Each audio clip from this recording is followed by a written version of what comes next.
Right, so, I mean, this is a very special time of year for the WNR podcast because, I mean, not only are we coming up to a Survivor Series and, of course, the year-end predictions, which, you know, we love to do, but around this time, we've got a couple of birthdays, and seeing people on this podcast, it could only mean that we both have a birthday coming up, and it's weird that how close we are, because, obviously, I'm on the 28th of October, which is Evolution, that's going to happen, and Dan, you're basically a week later, aren't you? Pretty much a week later, yeah.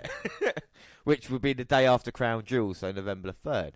And what we do every year is we always get ourselves little presents and stuff. And I think maybe for the first time, we might have done it before, I cannot remember. But I'm going to open up the card and little present that Dan has got me. I mean... I have, yes. I've ordered James some other bits, you know, not that the podcast need to know this, but just for my benefit and for the benefit of the people listening at home. I'm not a tightwad. But they seem to have been shipped from the Outer Hebrides. Yeah. So they'll arrive, and I'm sure James will fill you in on what they are. All right. So all it's connected together. It's connected. You can hear that. So I'll do the card first, seeing as we are doing it on my birth. Start predictions. Yes. I've gone for.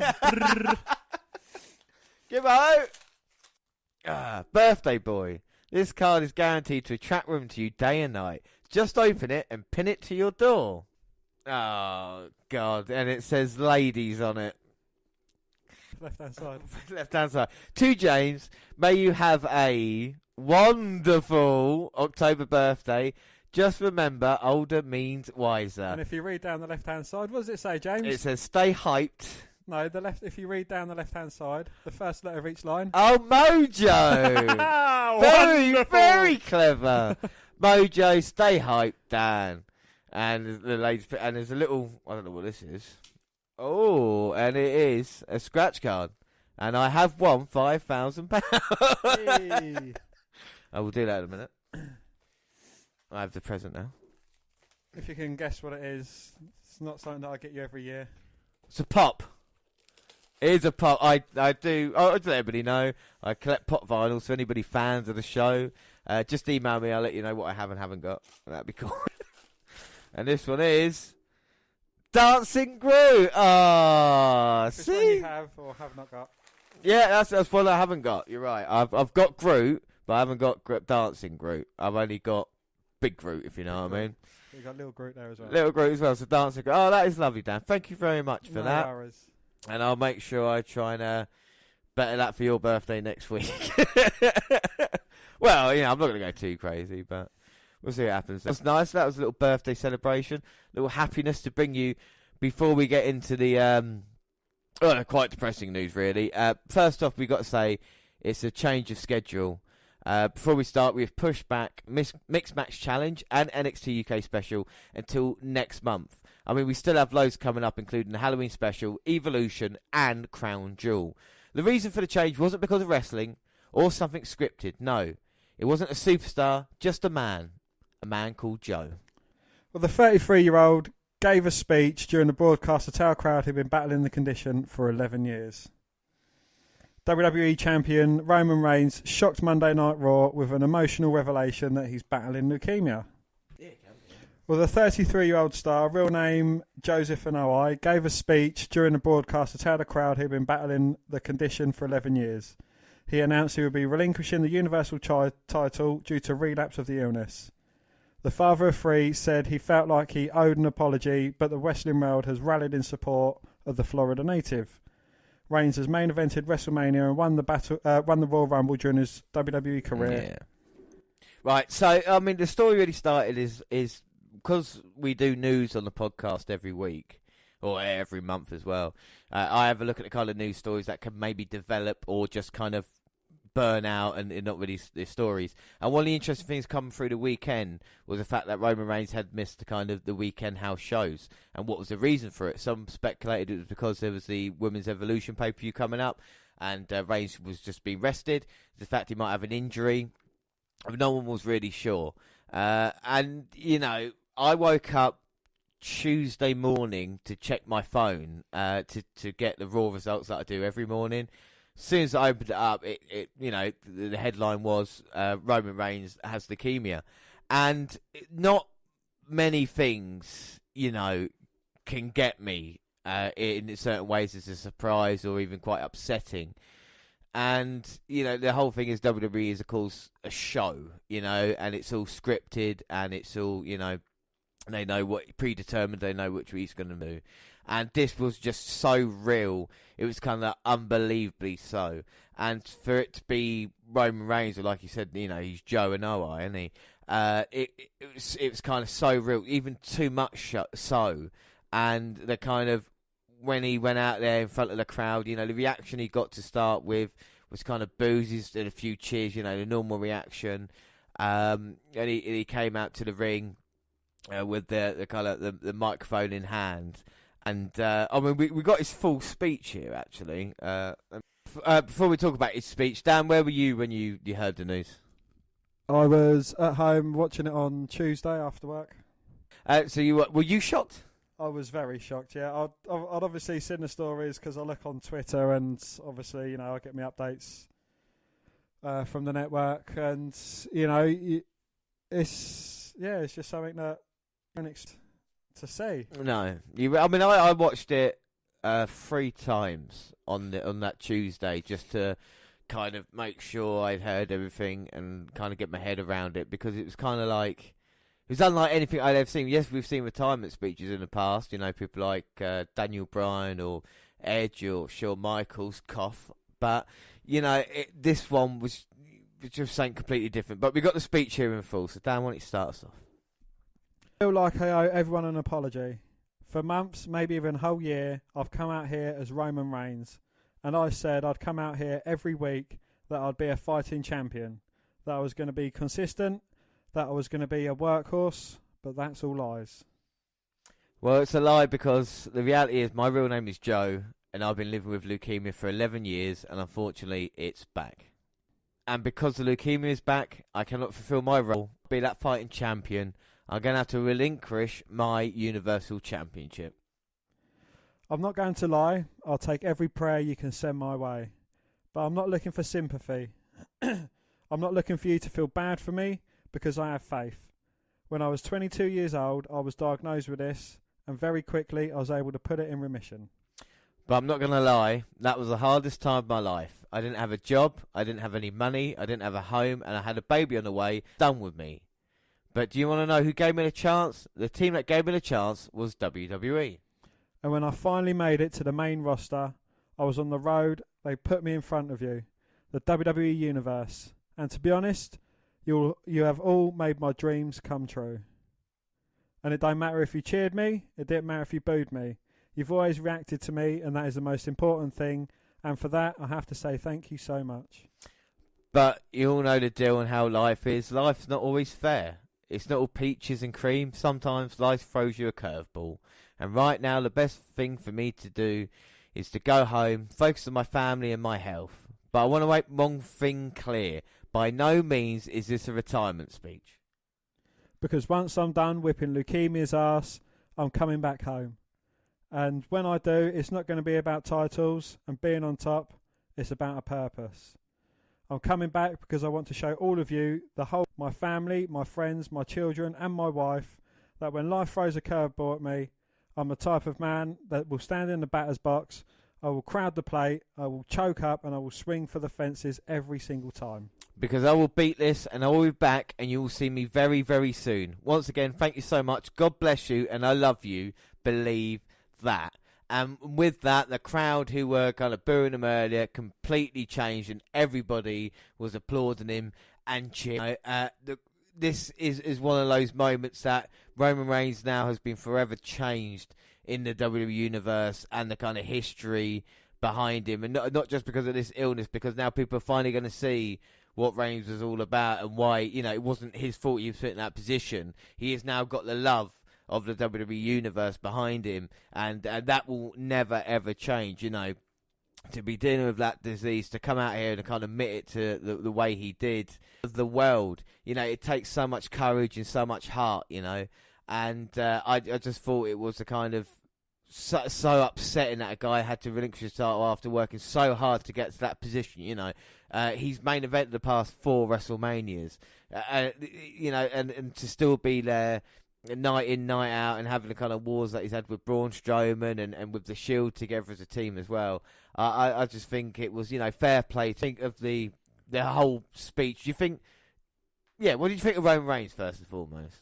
I've never had a problem with Roman Reigns. He's been put in that position. He's aside from the leukemia thing, but he's been put in a position he's in with the WWE. He's always been billed as, the big dog. This is his yard.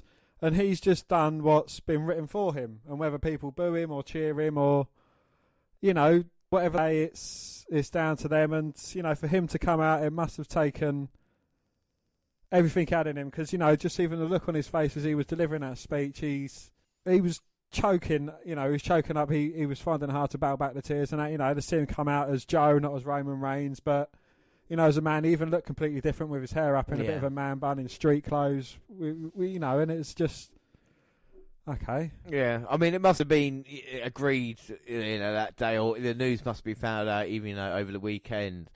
I just hope WWE didn't kind of manufacture it and say to Reigns, "Oh, you have to go out there and do this." I hope Reigns was like, "No, I want to be the one to kind of announce this to the world," and WWE may take advantage of it. And I know that might sound horrible in a way. But I think any positive, just to look how strong a character Roman Reigns is, to come out and say that, you wouldn't wish it on anybody, talk about your worst enemy, anything like this. There's been a couple of emails and a few messages about this, and it's the difference is this is real life, and you can't have a kind of whatever your opinion is on a person as a superstar or in wrestling. This is completely different, I'm sure even if Mojo Rawley had a serious illness, then, we'll be rallying behind him as well. It's just one of those things, it's real life and wrestling, it kind of takes us away when we want to enjoy it, and, we kind of love the sport, but at the end of the day, they're kind of real people, So I thought that was kind of just, I was just amazed by it all. And then when Seth Rollins and Dean Ambrose come out, at the end of the speech as well, and just to see the look on Seth Rollins' face, he was just crying his eyes out, bless him, and I was just like, oh my god, this is unbelievable, and all fist bumping. You can see even Ambrose how upset he was, just trying to deal with it and everything like this, and Seth's not didn't get much better. No, well, we'll talk about that in a bit, but triple fist bump, the Shield, then they walk behind the curtain. And I said at that point to myself, it's a shame we can't see that moment that they actually come through the curtain and the video on the other side. But WWE did actually release the video, didn't they? They did, yes. You see Roman Reigns go through the curtain.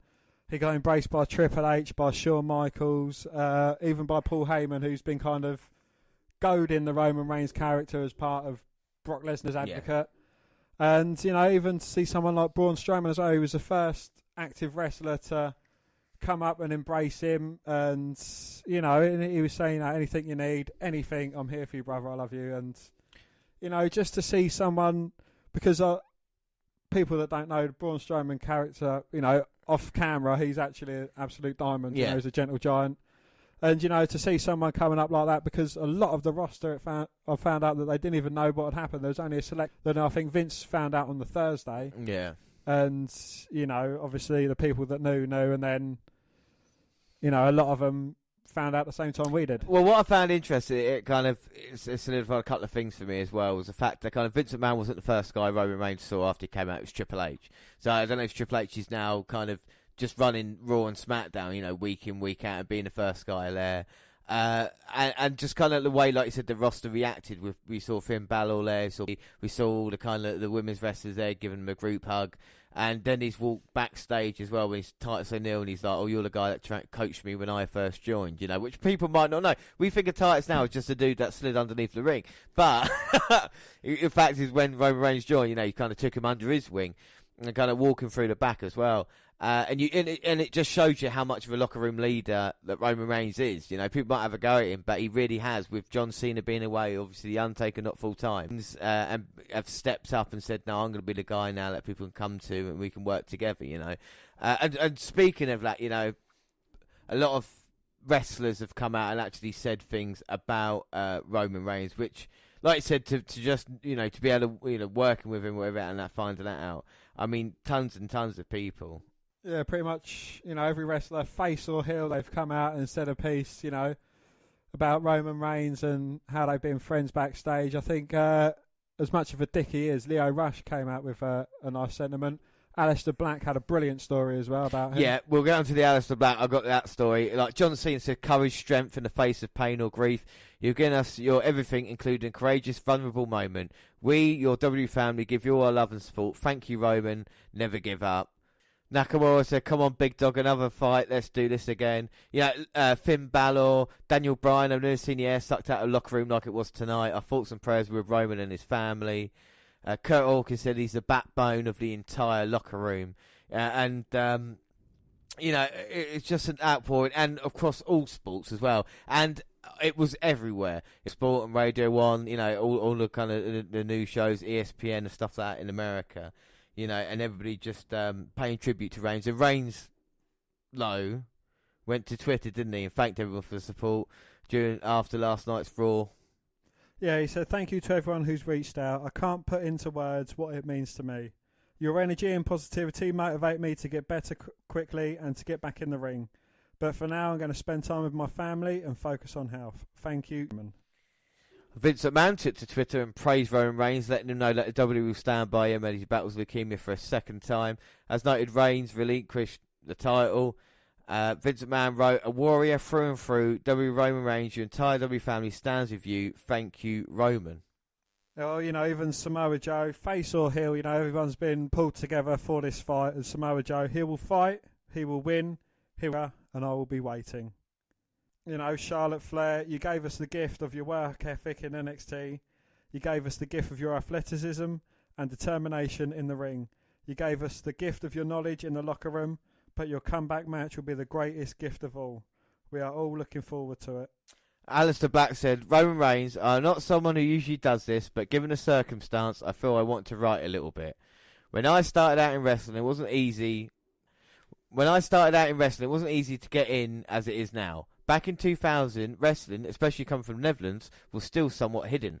People weren't eager to train you, and you have to seek out your training in different countries and finding people that want to train you. It wasn't as easy as paying a school and just going there. I'd like to think that a part of my training enjoys some classical aspects in the form of respect. Respecting other people's moves, other people's characters, and locker room etiquettes. Something that to an extent was also found in the dojos that I used to train in Penkai Silat or kickboxing. I would carry this with me along the path to other places in Europe, Japan, and eventually the WWE. Fast forward 17 years and it's May 2017 and I'm having my first tour with Raw live events and working main event against Kurt Hawkins. During the live events, I made sure the locker rooms were kept clean after the wrestlers were gone, the garbage was taken care of, towels were stacked, and the post-match people had water, especially the upper card. Stuff in that, in my opinion, is long forgotten and not practiced anymore. However, I feel that these things are important as they teach about respect and keep you humble, something very much needed in this generation. After a few nights, we sat down as I also tried to let people get to know me, as it is important for the people you work with to see you and are able to interact with you. These are your colleagues and the people you work with for hopefully a very long time and a fulfilling time. With hopefully a very long and fulfilling time. During the sit down, I got a chance to talk to Roman a little bit, and we talked about tattoos, music, his background and his heritage. At a certain point during that conversation, Roman looked at me and said, I don't want you cleaning the locker rooms anymore. I want you to understand that you belong here, and I want you to kill it every night and be part of the team. That's all I care about. You've been wrestling long enough to understand how this works, so please relax. I would have never stopped doing that until a locker room leader like Roman, Seth, Bray, or Bobby to stop, because that's how I was taught. Earn your keep, your place, earn your respect. Every time after when I would see him, he would greet me with a big hug and ask me how I was doing in his calm and composed demeanour. Despite not knowing Roman very well, despite having limited interactions with Roman, I am very thankful for them. At the end of the same tour, Roman told us to be thankful and that no matter what match you had, good or bad, the beauty was that we get to do it all over again the next night. And he's right. All the strength to a fantastic human being, performer and leader. Till we meet again, Roman. And after Mojo wins it as well. So a lovely moment by Aleister Black there, expressing himself to the WWE Universe about how important Roman Reigns is. Maybe something people didn't know. So fair play, Ali B there. Anything else about the whole Roman Reigns situation? Well, the thing with Roman Reigns, he could have played the sympathy card. He could have, said, look, week in, week out, I'm that backstage leader to try and get people to cheer from him. He didn't. He could have said 11 years ago, I'm going to defeat you, Brock Lesnar. And he didn't. He didn't play things like that into his real life. He was humble about it. He didn't want kind of like the pity vote. Yeah. And, he's came out a man and he's announced it himself. He could have, done it a multitude of other ways, but he's come out, faced it, mano a mano, and, just addressed it to the whole WWE Universe. So it's, you've got to have a lot of respect for the man that way. Well, this is the thing, isn't it? And it's one opponent that will never get well. It's cancer is a horrible thing, and Roman Reigns having to deal with this. So we hope he makes a speedy recovery as well. And like I said, the whole world's kind of with him at this moment in time. We hope he comes back and can main event at WrestleMania soon. But speaking of Raw, and like you mentioned during it was quite an eventful night. At least a couple of things for me stood out. So now, Dan, what we're going to do quickly is your Raw review. What happened after the Reigns speech, Well, we had Finn Balor versus Bobby Lashley, and Balor defeated Lashley in what was a bit of a lackluster match, really. The annoying Lio Rush was ringside. Next, we had Sasha Banks versus Ruby Riott. There's going to be a six-woman tag at Evolution. It's going to be Banks, Bayley, and Natalya against the Riott Squad. So, of course, the respective leaders, so to speak. Do you feel Banks and Bayley deserve Evolution, considering it is the first ever women's pay-per-view? Do you think a six-woman tag is not enough? I would rather see Banks versus Bayley at that event. I would rather have seen that, or I'd rather have seen them in the culmination of becoming the first women's tag team champions or something, cool, yeah. Similar to that. But, especially the kind of position that Charlotte's in, that Becky Lynch is in, and then, Bayley and Banks are pushed down the card, and, it is a bit of a... It's a bit weird, and they are still keeping Talia into the kind of highlight as well, aren't they? Considering that she's going to feud with Ronda Rousey. I guess in a couple of months' time, she might even get a fucking, at this point in time, might have a WrestleMania match with her. I mean, we don't know what Rousey's going to do at the moment at Mania, but, it's interesting times. But again, it's just, I feel like the bill for Evolution just is falling a little bit flat. I don't know if it is because of the Reigns thing or the focus on Crown Jewel. But what happened next? This is the Brothers of Destruction. Focus on Crown Jewel. They are, yeah, with location kind of omitted. But they spoke of the #1 movie in the country, Halloween, and how nostalgia is big, and they pointed to the X on Michael's shirt, and they've been told many times that D-Generation X no longer belongs there. From there, they referenced NXT, and Michael's bluntly splat out, "We run that too." No. And then we get a video package featuring The Undertaker and Kane playing in Berry and NDX once and for all. Wow, that built my excitement up for that match. Oh, yes. Men with a combined age of 206. Yeah. Oh, well. Someone's going to buy tickets to see that. Well, his name is Paul Heyman. And he came out and he had a lovely heartfelt moment towards Roman Reigns. Of course, he's got a lot of respect to that. He said Roman Reigns knows the show goes on and so it shall. He says Strowman is not in Lesnar's league and he does not belong hoisting the NXT Universal Championship. Strowman came down and he said he's going to beat Lesnar's ass all over Crown Jewel and the Beast will get these hands. And he also vowed to give Reigns a shot at the title when he overcomes leukemia. So the thing is now, the important thing was Heyman coming out first, and he just showed kind of how brilliant he was on the microphone to kind of be so genuine when it comes to Roman Reigns. He actually had kind of tears in his eyes talking about it. We know Heyman's a family man. We knew what he meant when he was talking about Roman Reigns. And then to try and turn it back into the kind of what the show is, about the Universal title and Lesnar and Strowman down there. And another thing I found interesting was what Strowman was saying. He's basically turned face now. This is what happens in the past couple of weeks. Raw has changed. Reigns has gone now. Obviously, we need new Universal Champion. Strowman now has turned face, so that's kind of been forgotten about. And I think more importantly as well, The new kind of big dog on Monday Night Raw made a massive statement after that promo there. He said that the Beast will get these hands. Yeah, and no, I'm not Strowman. I'm talking about Drew McIntyre laying out Braun Strowman with a Claymore kick. What a moment that is for McIntyre to kind of step up to the main event as well. And no matter if Lesnar sticks around or not, Strowman versus McIntyre is a match everybody wants to see. It's two big men that can really work. And I think if you chuck in the Universal title there as well, I am absolutely loving it. I quite like what WWE did there and kind of bringing Strowman back because the heel turn didn't work, did it? You know, that didn't work out. No. And up next was Apollo Crews versus Elias. Do you remember when we thought that Crews was going to get a push? Yeah, you know, like I said last week, made a impact against Elias, didn't he? Hit him overhead with guitar. He did indeed, yes. But no, he got beaten by the drift away and Elias won the match. And then we get an Elias encore and we're talking about face and heel turns. Well, after his victory, Elias was again introduced to the WWE Universe by JoJo. But before he could get into song, he was interrupted by the stand-in general manager, Baron Corbin. And he interrupted and he said that if Stephanie McMahon didn't find him so damn entertaining, he would have fired him a long time ago.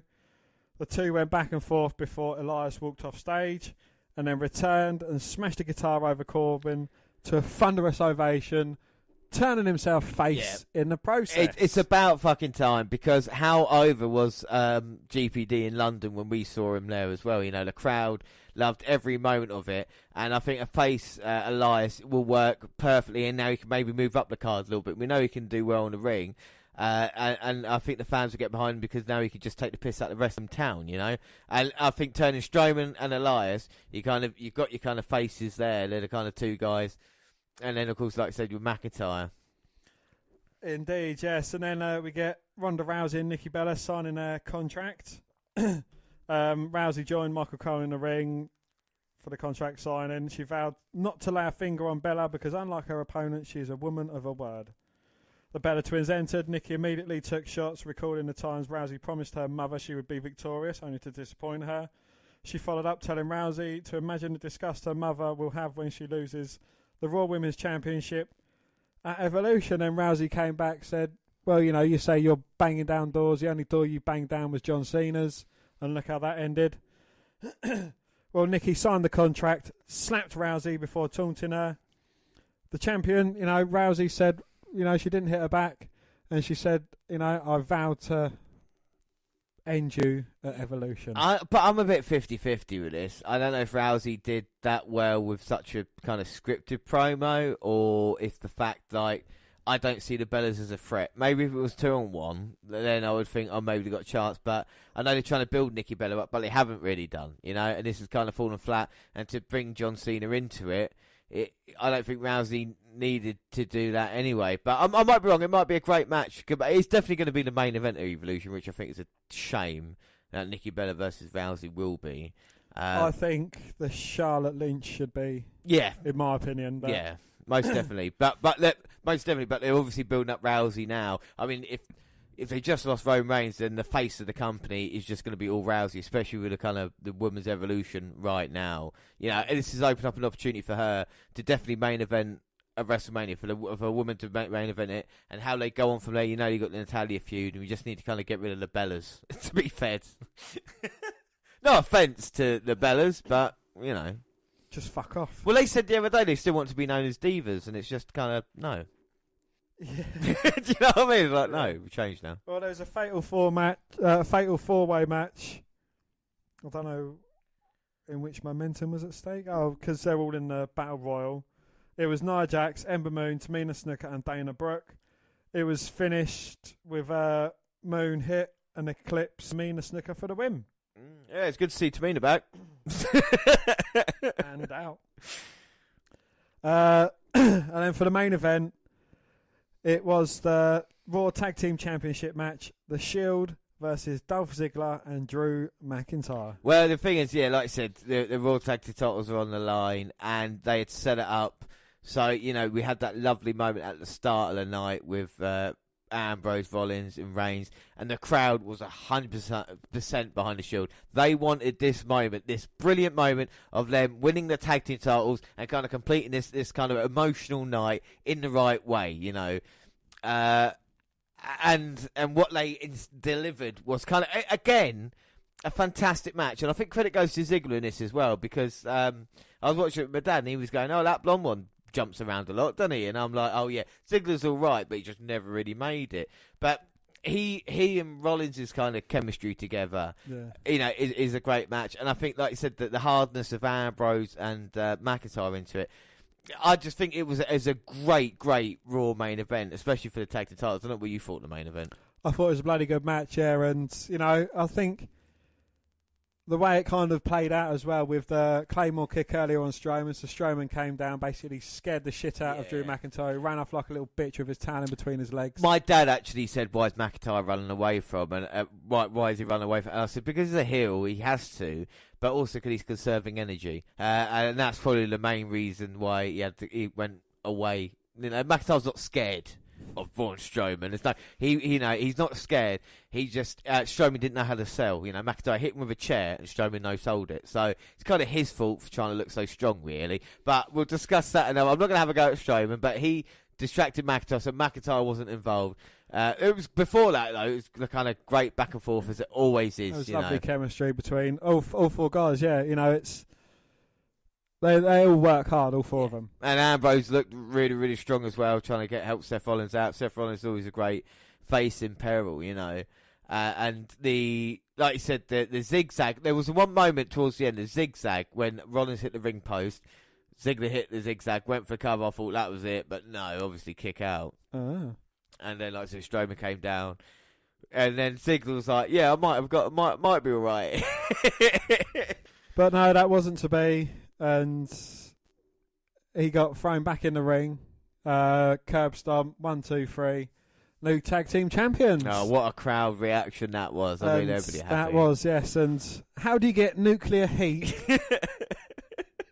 after like one of your best friends has just announced they got leukemia by turning on your other best friend? Oh, my God. So partway through the celebration, kick to the midsection, dirty deeds onto the titles, and then throws him outside, beats on him some more, and then pulls the wafer-thin mats back and dirty deeds him again. And, you know, Dean Ambrose, he even seemed like he was in two minds of what to do. And, you know, I think after the first dirty deeds, you could see Seth mouthing, you know, it's okay. It's okay. Honestly, both of these guys played it to perfection. Like I say, Rollins is kind of like, it's fine, we're over. And Amber, like you said, that kind of... The kind of two-phase of the Jekyll and Hyde. He's fighting with himself. He said, "You said I was going to do this. You know, you've made me do this now. You know, I don't want to, but it's kind of what I have to do." And Rollins kind of with crying as well and just saying, "No, it'll be fine. Just leave it at that." And then the second one, you knew it was just kind of steps over. Rollins absolutely broken there, and Ambrose just walking away, like ripping his Shield vest on and just not giving a shit about what he's done. You know, it was so well played, and kind of had that after we had it in you know, you thought, oh, it's gonna be brilliant, and then you're like, what the fuck has just happened? Why have they done it for? Did it at the perfect time for me. Indeed, yes. I think, you know, rumour had it that they weren't going to change him until about Survivor Series, but obviously, you know, with the announcements and what had happened earlier on with Roman Reigns, they've kind of like, right, you know, I think this would be the perfect opportunity to get nuclear heat on Dean Ambrose, to build him as a heel.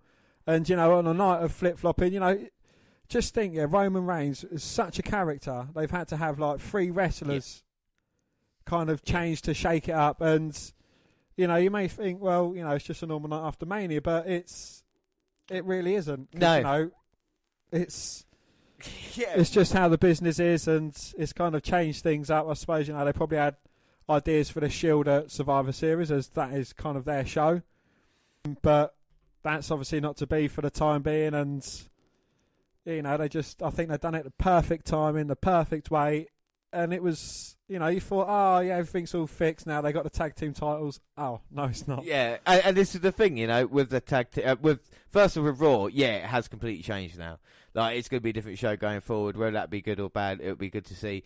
But even the Raw Tag Team titles, I still like that, because now you've got McIntyre and Ziggler. Yes, they might have a rematch. Now McIntyre can move away from that and focus on Strowman. I think that's the feud that's going to be coming up. And obviously with Rollins and Ambrose, they don't have to fight straight away. They can maybe next week, Ambrose comes out and says, look, I know what happened last week. I just lost it. I couldn't control it. I'm a lunatic. Can we tag team again? And like Harvey Dent and Two-Face, maybe they can have a title match where Ambrose is trying to fight the kind of the heel monster self of him. The urge to not tag. Yeah, exactly. He's like, help him. And then he can be the kind of guy who gets a victory for him, and you're not sure if he is going to go again, And then when he finally does, that can be it. So you can make it go a couple of more months until they finally do have a major falling out, Major falling out, But it was such a great moment, because we've never seen Dean Ambrose as a heel. We have seen him during the Shield days, but not like a kind of the heel that I know Ambrose can be. And I think this is going to, it's going to light him up. And I feel like he's kind of going to be, him and McIntyre is going to be kind of, well, I think Ambrose is going to be even more so. He's going to be like the number one heel on Raw. And I think Raw haven't had a guy that they could rely on as a kind of bad guy for that amount of time. You think about a Brock Lesnar who wasn't really around, and then the Miz moved to SmackDown, didn't they? They didn't really have that to fill. Lashley's been heels, not really worked. GPD's getting loads of fucking cheers. So now you got one guy, like I said, after he's done that, there was a couple done Ambrose, but the rest of them were just like, you fucking arsehole. Like, you've ruined a moment for all of us. And I just think WWE does a lot of things wrong, but I think with Raw, after what happened there, I think they did a lot of things right, and it made me kind of think, I want to see what happens next week on Raw. And I want to see what happens with tag team titles. From it, titles, what happens with is Elias now going to go in Corbin? I know Kurt Angle's coming up. It's just a shame that they didn't build up Evolution as much as it should, to consider it was a pay-per-view on Sunday. They're more focused on the Crown Jewel event a couple of weeks' time, where they've now confirmed it is going to stay in Saudi Arabia. But also on that Crown Jewel note, I don't know if you've heard, but John Cena's not going to be attending. Yeah, well, they're trying to get him around to appearing at the event, and Daniel Bryan's also said that he doesn't want to go, but I don't know if there's going to be negotiations, with that amount of money there. They might change it or not, So, and speaking of that, after the Raw review, we have got a little bit of news, and unfortunately, it doesn't get any better at the moment, because this is about Jim Ross. Yes, WWE Hall of Famer Jim Ross will undergo surgery for skin cancer on Thursday. He discussed the procedure during the latest episode of his podcast, which is the 9th best podcast in the world. He said, I'm getting a little cancer surgery on Thursday. Ross said, I'm having some more skin cancer removed from my shoulder. There's just a little bit left, but you'll want to get all of it. I'm getting that cut out on Thursday. He also touched on relinquishing the WWE Universal Championship on Monday after announcing he had been diagnosed with leukemia. Sometimes in our lives in wrestling, when we think we've seen everything, something comes along once or twice in a career, maybe once in a lifetime, that creates an event or a moment that can't be replicated with additions and scripts and rehearsals and walkthroughs. The fact that WWE allowed Roman to come to the ring and make this announcement in his own words, and I assure you they were his own words, I thought was very admirable. And it was, and Jim Ross is right. But injuries... Bobby Lashley isn't operating at 100%. Bobby Lashley isn't operating at 100%. The Dominator is currently dealing with a separated shoulder, and it's said that the injury is currently causing him a lot of pain, but he's been able to work through it. Well, while it's possible to grit these type of injuries out for a certain amount of time, they also make it difficult for talent to work out and maintain their physique. Despite that, Lashley is still quite menacing in the ring. It remains to be seen if WWE will give Lashley time off the injury to heal, or it just plans on recovering when he continues to work. There are various grades of shoulder separations, and the most minor are healed in a few weeks, while the most serious can require surgery. It's not known how badly Lashley's shoulder is damaged at the moment, but working through it can't be helping things. And there's another injury you got there as well, Dan? Well, WWE announced Friday that Alicia Fox will replace Alexa Bliss as Mickie James' partner in a tag team match against Trish Stratus and Lita at WWE Evolution on Sunday. On Wednesday, it was reported that Bliss suffered either a concussion or a broken nose during a match at Saturday's live event in Hartford, Connecticut. Bliss hasn't competed in a televised match since Hell in a Cell, September the 16th. Following that match, it was reported that Bliss was suffering from numbness in her left arm. She could have given me a stranger. She made her return at a live event just one day before suffering an apparent injury Saturday. She was absent from Monday's episode of Raw, which saw James and Fox jump Stratus and Lita during a backstage interview. Originally, Bliss was scheduled to face Stratus in a singles match, and James was set to take on Lita. Those matches were combined in a tag bout, which opened the room on the card for the other matches. WWE have announced that Bliss won't compete at Evolution. She will be in the corner of James and Fox during the match. And Bliss's absence will leave a significant void on the first all-women's pay-per-view in WWE history, since she is one of the most decorated women to ever grace the company, with 5 women's championship reigns and the beauty that she brings with them. Yeah, I mean, it's a real shame that Bliss is missing out, and it's horrible news to see that, and also the match quality will dip as well, you know. But we'll see what happens come Evolution. Some more new content. WWE Hidden Gems dig deep into the WWE archives on the network.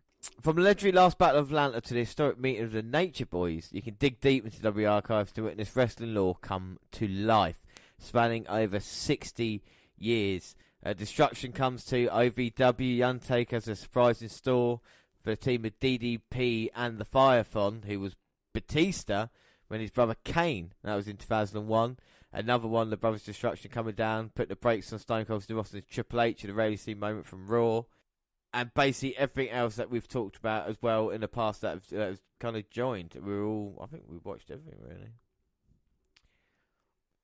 One thing I will pick out, Karl Gotch makes the impact felt on US soil when he teams up with Rene Goulet to face the rugged Russians at Madison Square Garden in 1972. I do love the Hidden Gem segment. Yes, and there's new episodes of WWE Main Event are now available for viewing on the WWE Network. They have all but 40 episodes in the vault, but there's no word yet on when these shows will be available. I'm sure it'll be soon, you know, but we'll keep you up to date with all the newest content coming to the network. Oh look, House Hardy Halloween premieres tomorrow night. We'll bring you a review of how Triple H. We'll bring you a review of House Hardy Halloween on our Halloween special, the latest new content on there. And of course, the Evolution pay-per-view will be Sunday after this Halloween special. But let's move on now. Let's start the show. My name is James Rowlands. In 2015, I teamed up with my friend Dan White to create the WNR podcast. Since then, we have been giving you everything that's happened on the WWE Network. Now, in 2018, not only are we live for the Big Four events and every NXT takeover, but we celebrate 20 years since the birth of the Attitude Era. Plus, every month we'll bring you 205 Live, collections, new content, W pay-per-views and latest news on the WWE Network. Until we've watched everything, we are with you, and we are the WNR.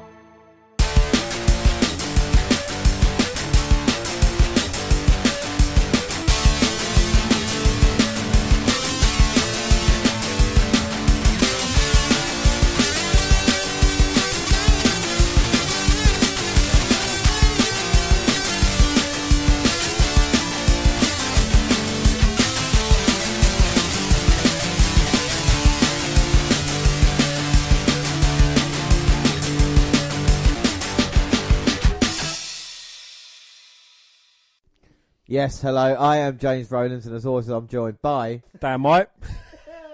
And yes, it's the WNR186, it's the WWE Mae Young Classic, it's the quarterfinals, and it's the semi-finals. But first, the alternate intro. I think the truth of the matter is people who end up as first don't actually set out to be first. They set out to do something they love, and it just so happens that they are the first to do it. And that was Condoleezza Rice, former US Secretary of State. And of course, if you're not first, James, you're last. Last year, WWE made history with their first all-woman tournament. 32 women were picked from around the world, and the WWE Network played a show that you couldn't miss. From Candice LeRae and Tessa Blanchard to Shayna Baszler, it played host to great in-ring action. Best of all was saved for Kairi Sane, who didn't have anything less than a 4-star match and went on to win the entire thing. She now is, of course, the NXT Women's Champion. So would this year's competition be able to match or even take it to the next level? So the WNR podcast presents the Mae Young Classic 2018. This episode, we have the quarterfinals and semis for the Mae Young Classic. Both our picks are in action, and we could be on the ultimate collision course. We watch episodes 7 and 8, which are on the network October 17th and October the 24th. What doesn't kill me makes me vicious. I'm not gonna break. You can take all that you can give. This is survival of the sickest. I am not afraid. Bring the pain.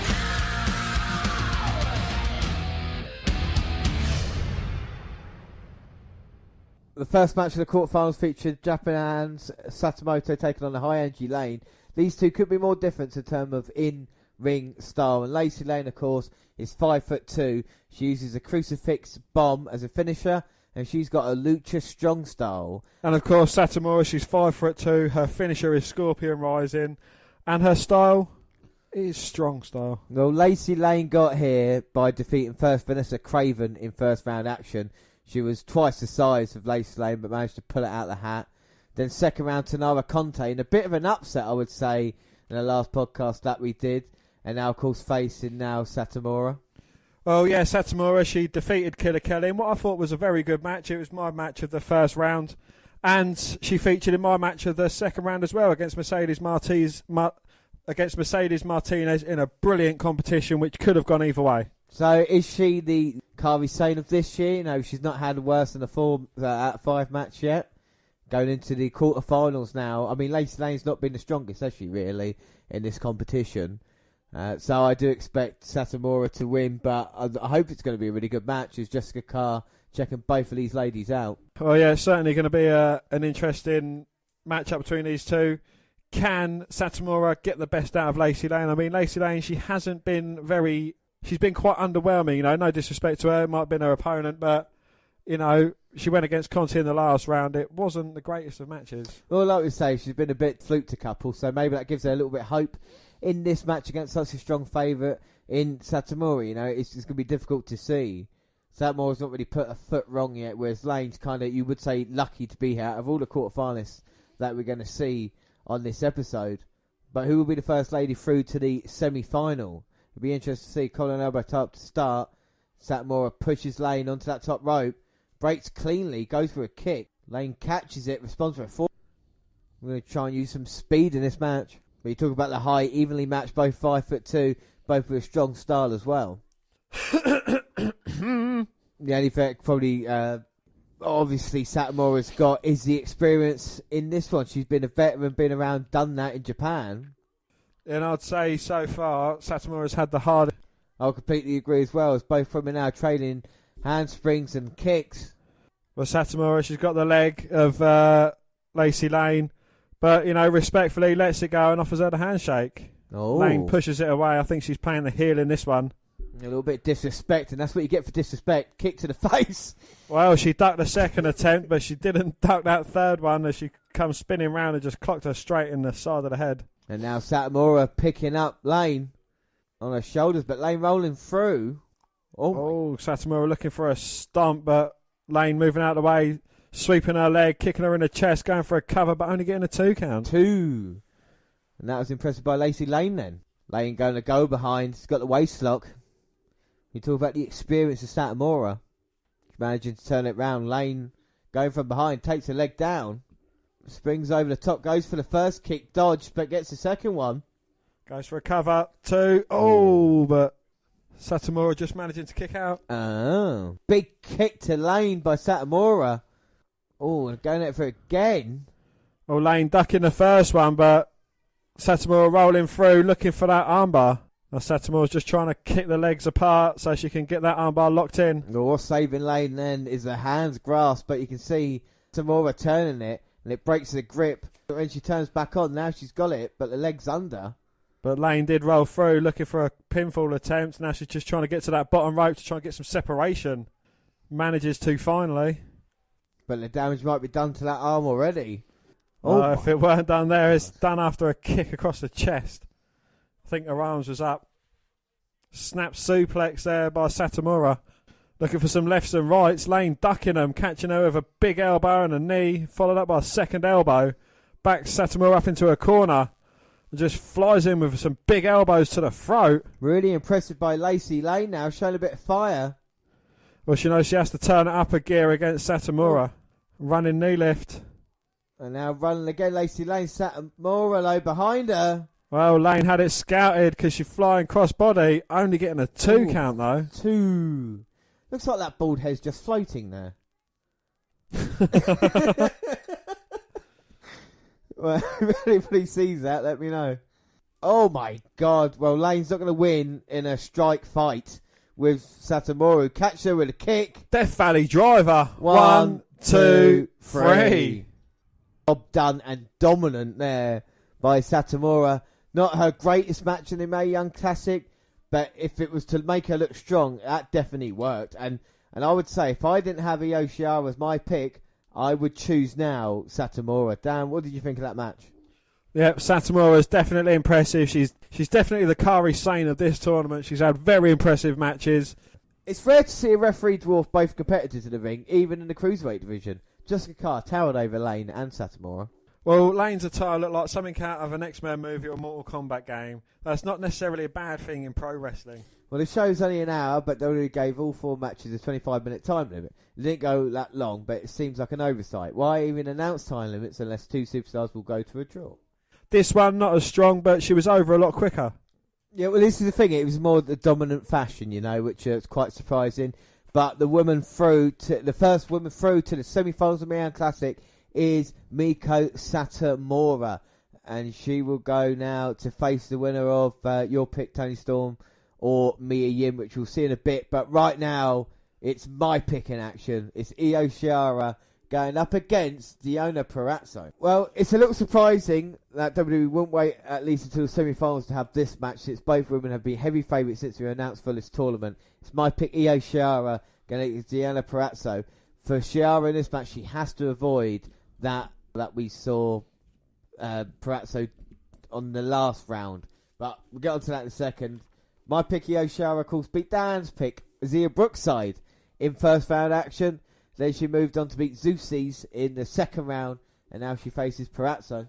Well, Deonna Purrazzo, she beat Zia Lee in the second round, and she beat Priscilla Kelly in the first.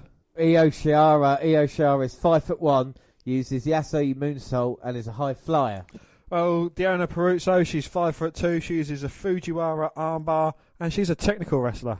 I should say about the Asai moonsault, which Io Shirai used in the last round to get the victory, made famous by the Ultimo Dragon. He invented the move, and that's because his real name is Asai, so that's basically where that move comes from. Of course, he's a Japanese legend.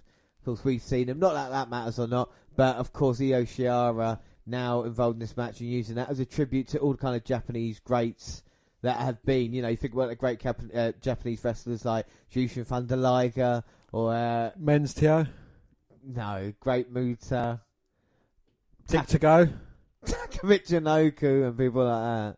What about Funaki, SmackDown #1 announcer?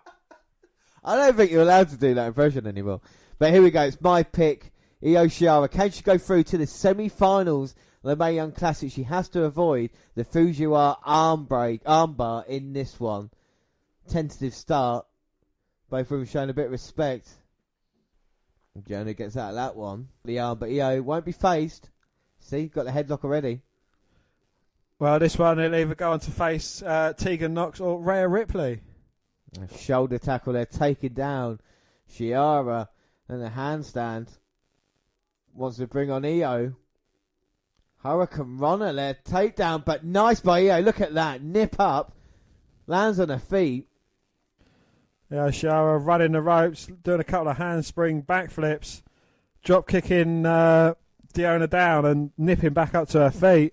Well, you've not seen anything like Io Shirai. The way she flies around, her athletic ability is second to none. And here she comes, flying the outside. Flying cross body, that one's a lot more better than the one she done against Zeusis. Well, she hit the target perfectly there.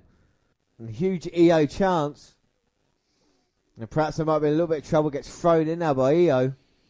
Goes for the cover, but Pratso kicks out.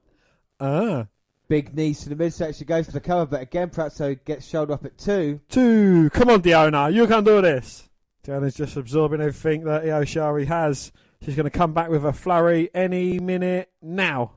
Well, not at the moment. We've seen this move by Shirai before.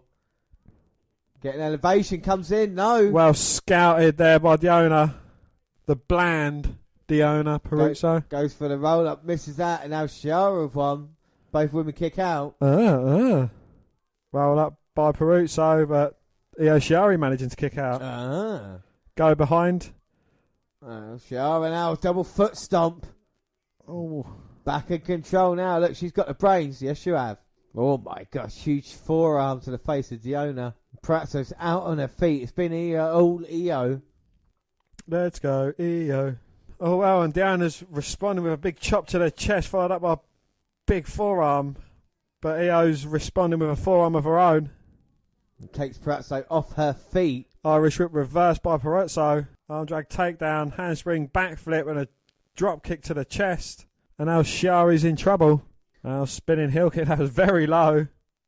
I think the referee should check that. Knee to the face by Pratso. Side Russian leg sweep. Roll through. Got the Fujiwara armbar locked in. Oh, no. Tap, you bitch. Tap. Oh, come on, Io.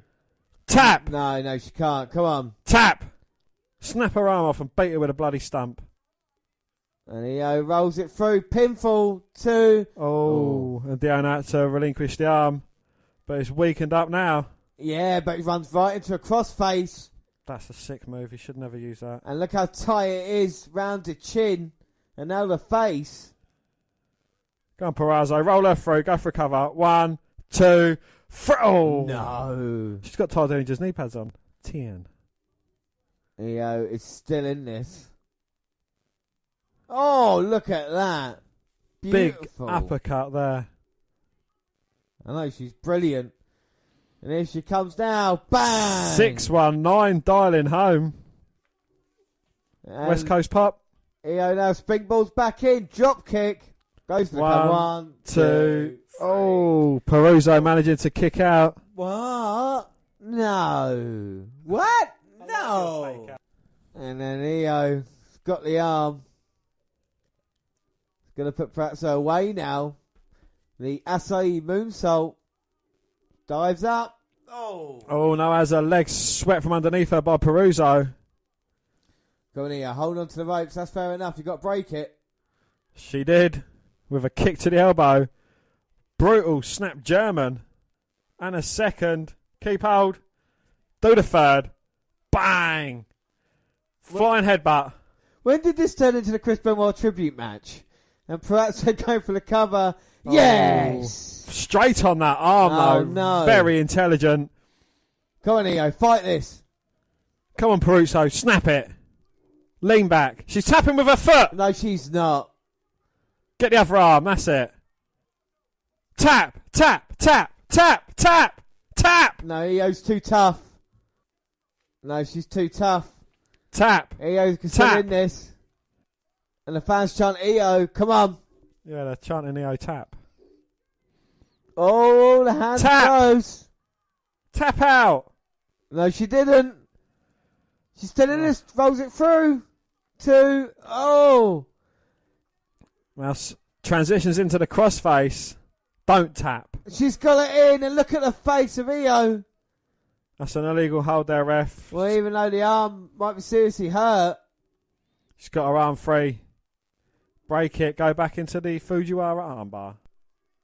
And she's got the crossface in. Go on, Diona. Rolls through, but knee to the face. And that was a move and a half by Io. And now here she comes. Oh! Running knees in the corner. And we all know what happens after the running knees. She gets tripped when she goes up top. It's going up. Acai moonsault. Boom! Hits it. 1, 2, 3. Absolutely nails it. And Io Shirai is through to the semi-finals of the Mae Young Classic. Fucking brilliant by me. She looked great. I love it. It's brilliant. It's fantastic. Dan, what do you think? It was alright. It wasn't a terrible match. Both women, they transitioned well from submission to submission. Credit where credit's due to both of them. Shirai does look like a very unstoppable force. Yes, she does that. Until she comes up against Storm and loses, if she makes it that far. Well, Storm might not get through as well. She's still got Mia Yim to go through. One thing's definitely through is Io Shirai. She goes through to this semi-finals. She'll face the winner of Tegan Nox versus Rhea Ripley, which is the next match. But fair play, Io Shirai. Yeah, and Shiara's suicide dive looked and sounded painful. Thankfully, both women were fine. A backflip for a dropkick is so pointless. Well, fuck you. Expect big things from Pratt in the future. She has everything it takes to be a top star in WWE. Well, James, you do get the bonus point, and the scores are now James 13, Dan 12. Yes! James is in the lead. Will Shiara show respect to Palazzo? Yes, that's nice. Give each other a hug. Will Dan show respect to me? Oh, no, he does not, so I am winning. I tell him he is number one. I am 13-12 up, Dan. Your pick still got to go through. But like I said, up next is Rhea Ripley versus Tegan Nox. It's a shame because she torn her ACL last year, missed out on the Mae Young Classic. But she did well to get through to the quarterfinals. She beat Zatara in the first round. And in the second round, it was Nicole Matthews, her in an ill-fitted top, to get the job done to lead her here. Yes, Rhea Ripley, she beat Casey Catanzaro. And then she beat MJ Jenkins in the first round. So will we see the shiniest wizard win, or will we see the Wicked Witch of the West? So here we go. So Tegan Nox is 5'6". She's a high flyer, and she uses the shiniest of shining wizards to win matches. And Rhea Ripley, she's 5'8". She does a pump-handled powerbomb, and her style is a brawler. The thing is that Rhea Ripley's towered over most of the women in Mae Young, and Tegan Nox, 5'6", only giving up a couple of inches. Doesn't look dwarfed by her, even though Rhea Ripley looks ultra confident in this one. Who you backing? Rhea Ripley. Oh, and Tegan Nox there with a drop kick.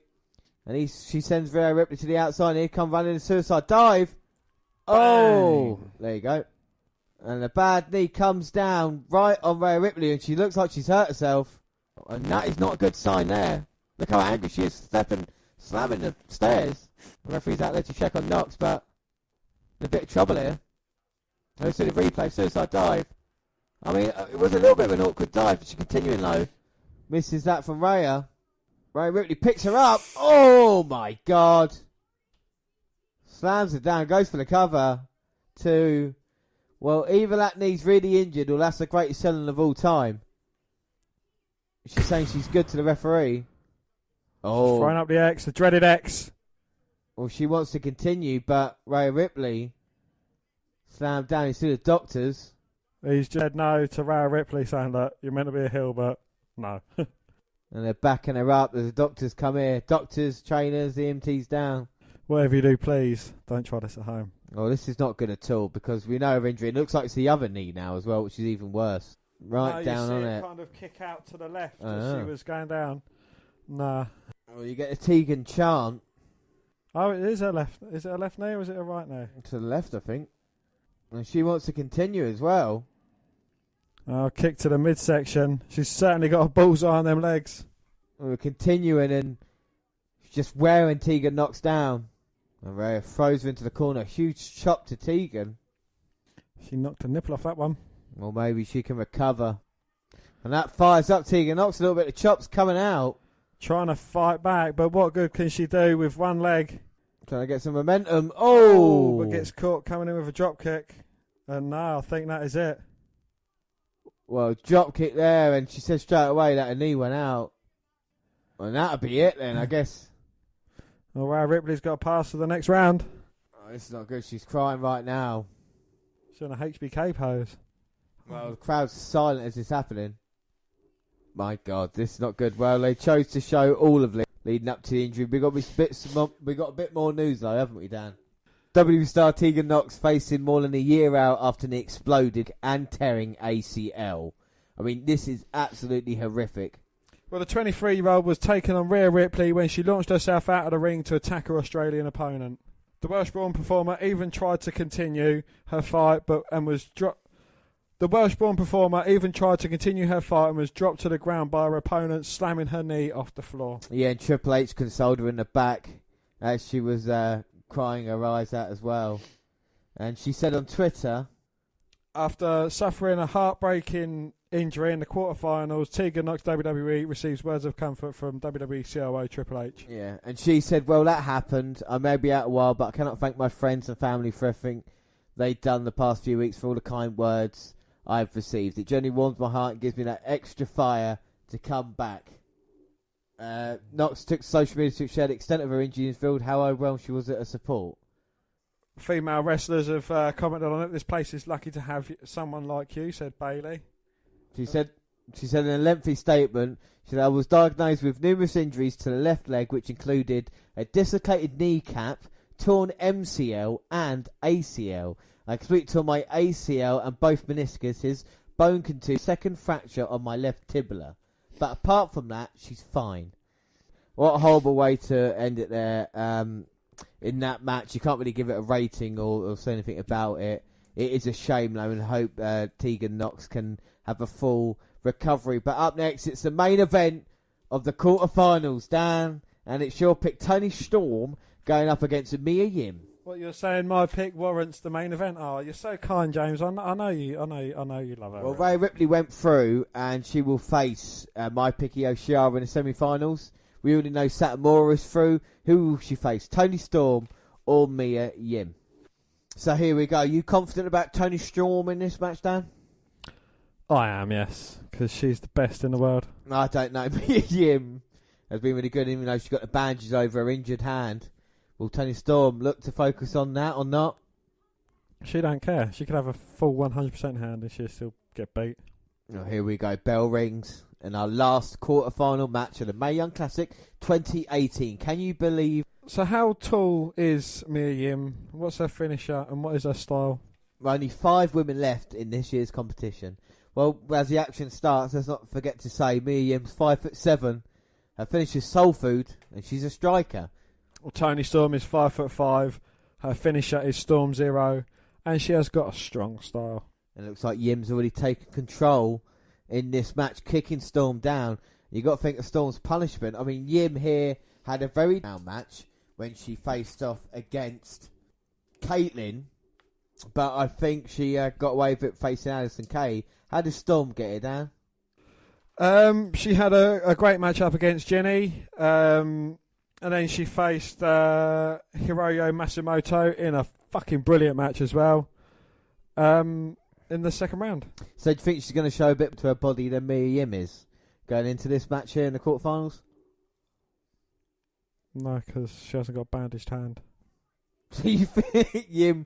Well, Storm's took it pretty early in this match. Bit of punishment. She responded now with a suplex and float over, only getting 2. 2. But it seems Storm's a little bit battered up at this moment. But now she's going after the hand of Yim. She doesn't need to. She just is. 2 big crowd favourites here, Storm and Mia Yim. Come on, Mia Yim, fight back. Nice uppercut there by Storm, but Yim still got fight in this match. Mia Yim there with a kick to Storm, sending her back in the corner. And Tony's in trouble. Things aren't great. Now look at Yim, stomping the mud hole, walking it dry. But Tony's just weathering the early onslaught here. Oh, goes for the cover, but Storm managed to get shoulder up at 2. 2. And now Yim going to wear her down with a sleeper. Oh, cover by Mia Yim, but again, Storm managing to kick out. Storm's in a lot of trouble. Yim's been in complete control. That's why you're not saying anything. You're worried that your pick is going out, Dan. I'm not. I'm just you're watching. Scared. I'm just watching in admiration. Look at that Storm getting bent over and submitted at the moment. She's in serious trouble. Look at this. Well, she's got a hand on her throat. Surely that's a chokehold. Don't call me Shirley. And no, it's not a choke because otherwise I'll referee a call for it. Oh, but Storm flips over, lands on the cover. Only getting a 2 count though. 2. But Yim again with a kick. Goes for the cover. Storm shoulder up at 2. 2. Barely in this one. Storm is hanging on by a thread. Oh, guillotine headlock there. Storm in serious trouble. There is no Storm season has been cancelled by Mia Yim here. Beautiful, and I expect Toni Storm to tap out any second now. Oh, but the power of Toni Storm just powering up to vertical base with Mia Yim. Oh, lovely spine buster there, getting some separation between the two. Much needed for Toni Storm. Drop Sleeper toe hold again. Drop toe hold by Mia Yim. Situation. Now she's got in a sleeper, picks her up, kicks to the chest, Storm's out on her feet. So much she's not even on her feet right now. Mia Yim turns her over, axe kick to the back of the head. Goes for the cover. 2. Oh, but Storm just managing to get the shoulder up. And now look at Mia Yim. Palm strikes, kicks, picking apart Toni Storm. Knee to the face. Oh my God. Spinning heel kick into a Pele. Goes for another cover. 2. Oh. But again, the resilient Toni Storm keeping herself in this match. I don't know how she's still in this at this point in time. With the kicks picking apart Toni. Oh, but Toni Storm aiming a kick to the hand. Headbutting Mia Yim and both women falling down. That's brilliant, that is. I know, because it's Toni Storm. Io Shirai was more impressive Oh, than Toni fuck Storm. off. I would have picked Toni Storm if I didn't let you have her. Let me have her. Yeah, I did, yeah. You're welcome. You're welcome. Both women struggling to get to their feet. Both women on their knees, exchanging shots to the face.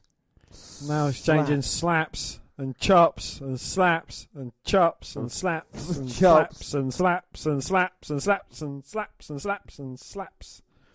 Toni Storm's getting the upper hand, literally with the slaps. Oh, but Till Mia Yim comes back with a knee to the jaw. Toni Storm catches a second attempt though. oh my God, folds her up like the accordion. Now, Go on, Toni. Now Yim in the corner. Big hip attack, brings her out. Oh, she might be looking for it. But back suplex by Mia Yim. 1. Oh.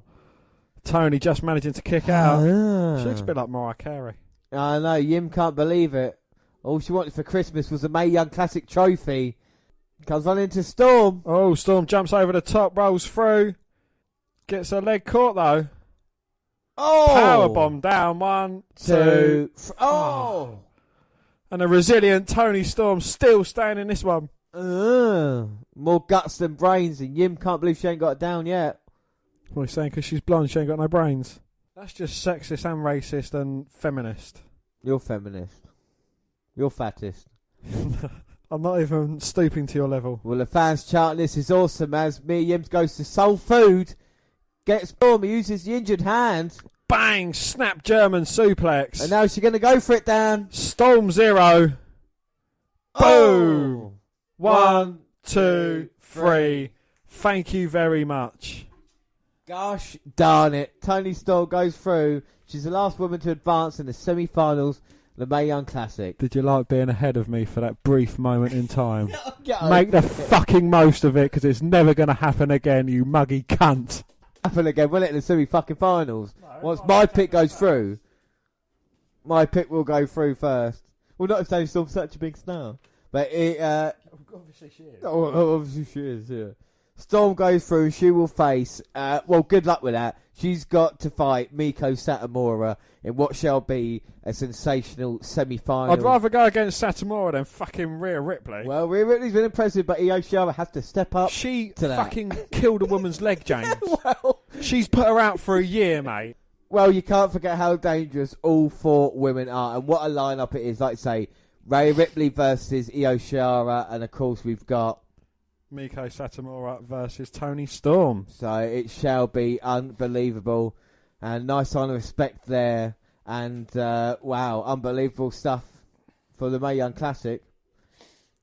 See you at Evolution, bitch. Well, we should say Dan does get a point score, so now James 13, Dan 13. We've run through the semi-finals. Dan, what are your match of the quarterfinals? My match of the quarterfinals has to be Storm versus Yim.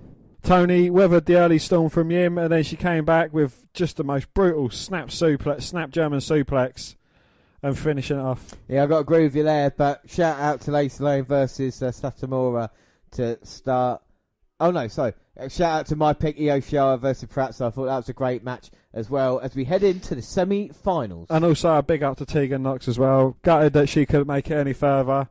She missed out last year because she had a torn ACL. Fought her way back to this year, and now she's got to face another year out. So, Mae Young Classic 2019. I'm going to get injured. Yeah, so am I. It's semi-final time. So, Dan, the question is for you. What's on your watch list? I've been going back and just watching a few Raws because I find them interesting. I like the storylines, but I've been watching them to fall asleep to. So I've only been watching the first 20 minutes of a select few Raws, which, you know, it's this. I think the first 20 minutes is probably the most entertaining, obviously, aside from the main events. But I watched one just LC where Vicky Guerrero was a general manager and Brad Maddox. Yeah, Brad Maddox, yeah. Was in her corner. And, you know, you see Vicky climbing up a ladder, instructing two referees to hold it firm. And then she starts giving up a load of spiel about how she's climbed her career one step at a time. Nothing to do with her husband dying. No. And then when she sat at the top of the ladder, she looks scared shitless. She's as much as she can, and then like obviously flailing around with her arms, and then she gets interrupted by Jerry the King Lawler, and he says, "Excuse me." I said, "Excuse me," and he said, "I've been waiting a long time to do that." And he announces that Vicky Guerrero will be evaluated on her performance as general manager by the new WWE app. WWE app? Yes, and it's a grade on a pass-fail. And she says, well, I've got some matches lined up. I think it was Randy Orton versus someone. I didn't really pay much attention. Yeah, you just heard Randy Orton, didn't you? Yeah. And I ejaculated. You went to sleep. Yeah, you went there. And, yeah, you know, another one was, I think, Alberto Del Rio in the Big Show just after he'd beaten him for the heavyweight championship. Yeah, it must have been. Yeah, I think he beat him on SmackDown or something like that. Last man standing, that was in what year was that? 2013. 2013. Before yeah. WrestleMania 27. Well, WrestleMania 27. No, 29. WrestleMania 29, yeah. Yes, he's close. Not close enough. And Ricardo Rodriguez came out with him and he said, yeah, I've got a little present for your Big Show. And he said, if that's water, I'm going to kill you. This is a custom tux. And he threw some confetti over him. Oh. Much to Vince McMahon's delight, who was in the ring also. Well, that's good. I'm glad you've been doing that. Like I said, we talk about what's on your watch list. Our next episode is Halloween Havoc 1998. It's our Halloween special that we do every year. And I've basically gone back and watched every single Halloween Havoc beforehand. As you know I do. You know, normal people would probably just watch one or two, but I decided to go back. October 28th, 1989. What a great day to have a wrestling event. Halloween Havoc 1989. And you tell me what happened on that card. Well, Ric Flair and Sting battle the Great Muta and Terry Funk in a Thunderdome cage match with Bruno Sammartino serving as special guest referee. I mean, the Thunderdome cage has got to be one of the worst things in professional wrestling, but that's how Halloween Havoc started off. The graphics weren't great, but I noticed like the first few of them had the same thing with a haunted house and your ghosts of the wrestlers basically going by. Then October 27th, 1990, Havoc as well.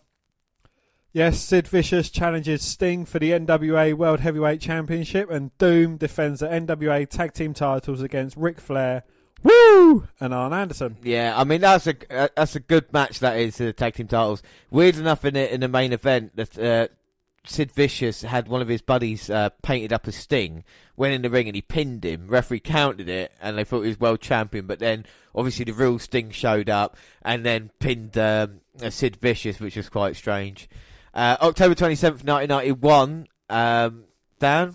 El Gigante, Sting and the Steiners face Abdullah the Butcher, Cactus Jack and Diamonds.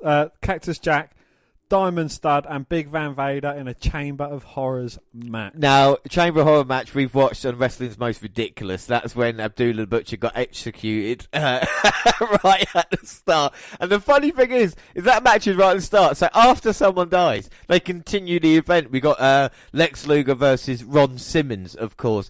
And Lex Luger was the NWA champion. Well, the NWA champion, because Ric Flair had just left to go to the WWF with the actual World Heavyweight Championship as well, which will cause more confusion as Havoc moves on. October 25th, 1992. Well, Sting battles Jake the Snake Roberts in a spin the wheel, make the deal match. Big Van Vader faces Nikita Koloff, Rick Rude, and much more. Yeah, and a lot of much more. But do you remember Raw Roulette? Yes. This is the same, and you span the wheel, you made the deal, and Sting and Jake Snake fought out. Jake probably wasn't at his best here, but this is when they were kind of throwing everything at Sting. Sting was kind of like the man, and they were just throwing kind of like people like Cactus Jack, Abdullah Butcher, Jake the Snake at him, and he was kind of fighting it off in peril. October 23rd, 1993, Halloween Havoc. The start of it is probably my favourite start of all time. We're going to watch it in a second, but what are the matches, Dan? Cactus Jack faces Big Van Vader in another spin the wheel, make the deal match.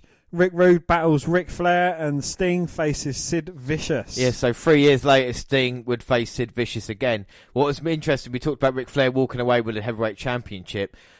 He then came back, and at the same time, WCW had split from the NWA. So you had an NWA champion, and then you had what was basically called, not the WCW champion, but it's called the Big Gold Belt, which was defended. Rick Rude battled Flair. Flair won that. Vader won the NWA, was the NWA champion, WCW champion, sorry, against Cactus Jack. Then they would unify it by the time Hogan would come the following year. But before we get onto that, let's just, because the beginning of this is, like, we talk about the production and the haunted houses, the production and the haunted house and the kind of ghost stories and stuff like this. And that's what they're kind of doing then. In 1993, they kind of thought, fuck it, we're going to step up and have probably the creepiest thing that we've ever had in our lives. And trust me, boys and girls, it is very scary. I'll trade you a Hershey's for some gum. I'll trade you all my I M&Ms. want gum. Ooh, I want some M&Ms. Hey guys, I've got this great idea. Matt, I'm tired and I want to go home. Besides, Halloween Havoc is about to start. Look, you have been picking houses all night long. Now it's my turn. Yeah, that's only because we ended up with 2 pieces of last year's Christmas fruitcake from the last one you picked. Yeah. Whatever house you pick better be good. Good? You want good? This will be better than good. This one will be great. And I want that.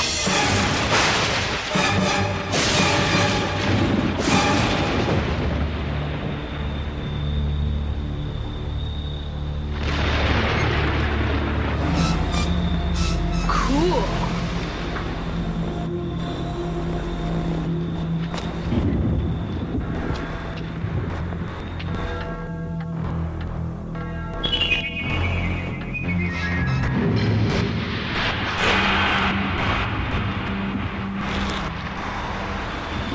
This place is creepy.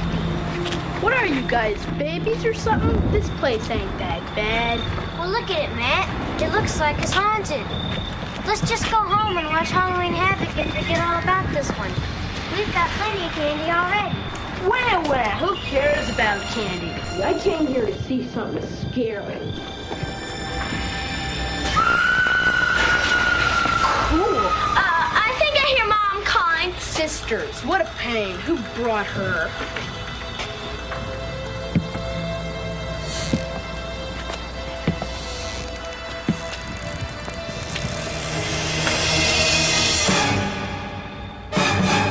Hi, kids. Wow, it's Toni Schiavone.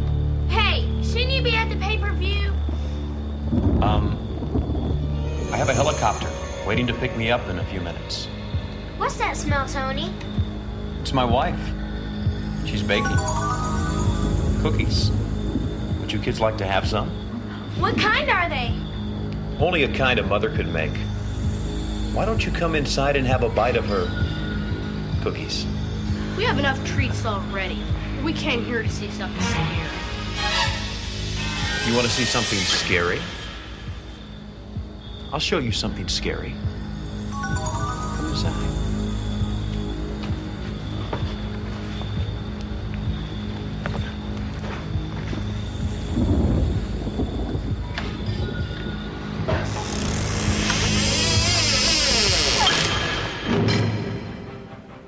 So, you kids want a little fright in your night, huh? Gee, Mrs. Shivani, how did you get up there so fast? Don't you kids know? All things are possible on All Hallows Eve.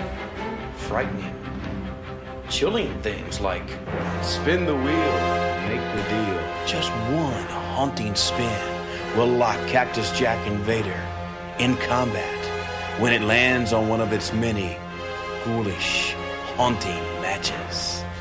That's not gonna be scary. If you can't come up with something better than that, we are leaving.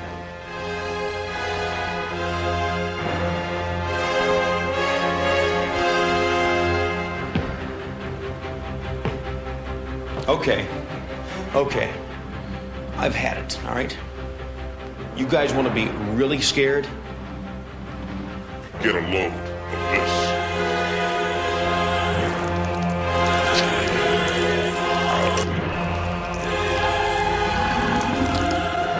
Let's get out of here!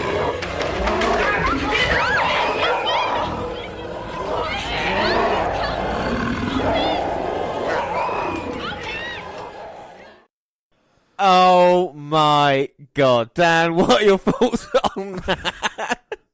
Wow. They went all out for that intro. They really did, didn't they? Hollywood Productions and Toni Schiavone was a monster underneath. That's probably one of my favourite things I've ever seen. Do you know that? That is every Halloween I will watch that. Because that is just brilliant. Toni Schiavone doesn't get enough credit in my eyes, and to do that is just brilliant. I mean, the child actors were awful, don't get me wrong. Yeah. But the premise was brilliant. I absolutely loved that. Anyway, still talk about Halloween Havoc, because of course, yes, we got Halloween special coming up. October 23rd, 1994 was a very special Havoc. It was indeed, yes. Hulk Hogan battles Ric Flair in a career versus career steel cage match for the WCW World Title, and Dustin Rhodes faces Arn Anderson. Yeah, so that was Dustin Rhodes kind of going to be the star of the future at WCW at the time. And of course, Hogan and Flair battling their careers, and Flair lost. And of course, after that, Flair never wrestled again, did he? Ever. Oh, no, wait. No, he came back 6 months later, right, yeah. Another one of my favourite Halloween Havocs of all time. Halloween Havoc, October 29th, 1995. We've featured this on, I think, Wrestling's Most Ridiculous as well. Yes, we've got battling Hulk Hogan for the WCW title. We've got Randy Savage going against Lex Luger, Sting and Ric Flair going against Brian Pillman and Arn Anderson. Yeah, this was a kind of long-term storyline with the Pillman, with the Four Horsemen kind of being reformed and turning their back on Ric Flair. And Sting said, "Flair, can I trust you?" And he said, "Of course you can." And then during the match, he turned to them and reformed with the Four Horsemen. The thing I love about this event is monster trucks on a roof. The Giant versus Hogan it out. The Giant falling off the top of the building and then coming out for the main event. Well, it goes back to the Table of Three episode for the WCW Legends, because I think the Giant mentioned this and he said he'd only been given a very short time of practicing driving these huge monster trucks, and he was actually shitting himself doing it. Yeah, which you can see. And then he came out and fought Hogan, and then the Yeti who came out as well, guy dressed in bandages, and it was a kind of double bear hug. I do love WCW at that time. Then the following year, October 27th, 1996. Yes, Hollywood Hogan, not Hulk Hogan, Hollywood Hogan. He defends the WCW Championship against Macho Man Randy Savage. And the Outsiders face Harlem Heat for the WCW Tag Titles. And this is, of course, when NWO, had been formed July of that year, and they were running the show, basically. The Outsiders won tag team titles, and Hogan kept hold of the WCW Championship. And then last year, we watched this on the WNR podcast. It was a Halloween special last year. It was, yes. Hollywood Hogan faces Rowdy Roddy Piper in a steel cage match. Macho Man Randy Savage against DDP in a sudden death match. And of course, we had that phenomenal match between Rey Mysterio and Eddie Guerrero for the Cruiserweight title as well. And Halloween Havoc 1998 will be coming to you, like I say, very, very... We're going to obviously bring it out before Halloween. So it's semi-finals time. And the scores, Dan, what are the scores if we go to semi-finals? Well, James, what could be more apt on Halloween time than both being on 13? A lucky number. Well, unlucky for some. We're going to find it out here tonight. Both of our picks in action.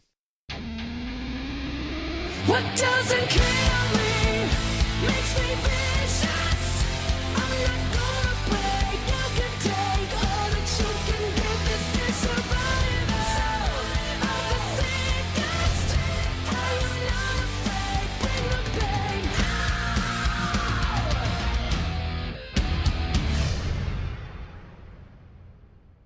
Yes, and the first semi-final match of the Mae Young Classic was Storm versus Satomura. The first semi-final match of the Mae Young Classic was my pick Storm going against Miko Satomura. These two have been nothing short of impressive during this tournament, so this was a highly anticipated contest heading into the show. Who's going to be in the final, Dan? We're going to find out tonight. I get so excited when we come here. I can't believe we're at semi-finals already. I don't care who's in the final, Oh, right. as long as it's not Io Shirai and Satomura. Well, there you go. Right, I don't care as long as Shirai gets through. It's episode 8, and of course we're in Orlando, Florida. Michael Cole, Beth Phoenix, Renee Young have been commentating us through. What do you think of this commentary team? We haven't spoken about it throughout this tournament, Dan. Empowering. It is, isn't it, to have 2-on-1. It's always good to see 2 girls and 1 guy. It is indeed, Jess, and it has been announced that these 3 are going to be commentating for Evolution as well. Do you think that's the right choice, though? Because Michael Cole's a guy. Have you noticed that? Have you seen him wrestle? Yeah, well, yeah, to be fair, he would get his ass kicked by the entire Mae Young field, but I feel these women have got great careers. All 4, let's give them credit first, you know. Miko Satomura, Toni Storm, Rhea Ripley, and Io Shirai have been the strongest in the whole competition. 2 down to 4, and any of these 4, I would say, could go on and win this championship now, this tournament. Indeed, yes, and I'm expecting quite a great matchup between Satomura and Storm because both have been rated very highly by my score, and I don't know about yours. I don't care about yours. Well, no, Satomura I don't think's had a worse than a kind of 4 out of 5 match. Oh no, 3.5 was her last round against yeah, but Lacey Satomura, Lane. she's had a 4, she's had a 4.5, and she's had a 3.5. So that average. Toni Storm, she's had a 4, a 4.25, and a 4. So she's averaged out at 4.185 recurring. Yeah, you're right. I mean, you've always been good with math. So you know, so Storm has averaged a very strong 4, and so has Satomura. So you know, anything less than a 4. I'm going to be crying. Yeah, well, we'll see what happens in this match. How did your pick, Toni Storm, get to the semi-finals? Well, she beat Ginny in the first round match, and then she beat Matsumoto, and then she beat Mia Yim, and she's going to get Satomura. So she's knocked out 2 Asians so far. Yeah.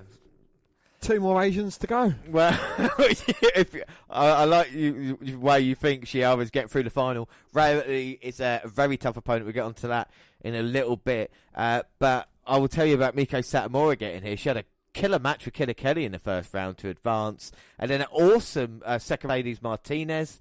And then who can forget last round against Lacey Lane. Probably her worst match so far in Mae Young Classic, but I do put a bit on that on Lacey Lane. And of course through now to the semi-finals. But like I said, I'm so looking forward to this. You've got a young up-and-comer like Toni Storm versus a veteran in Satomura. So what about Toni Storm? Give me her measurements. Well, she's 38, 26, 32. Yeah. It's my lottery numbers. No, she's 5'5". Her finisher is Storm Zero, and she's got a strong fighting style.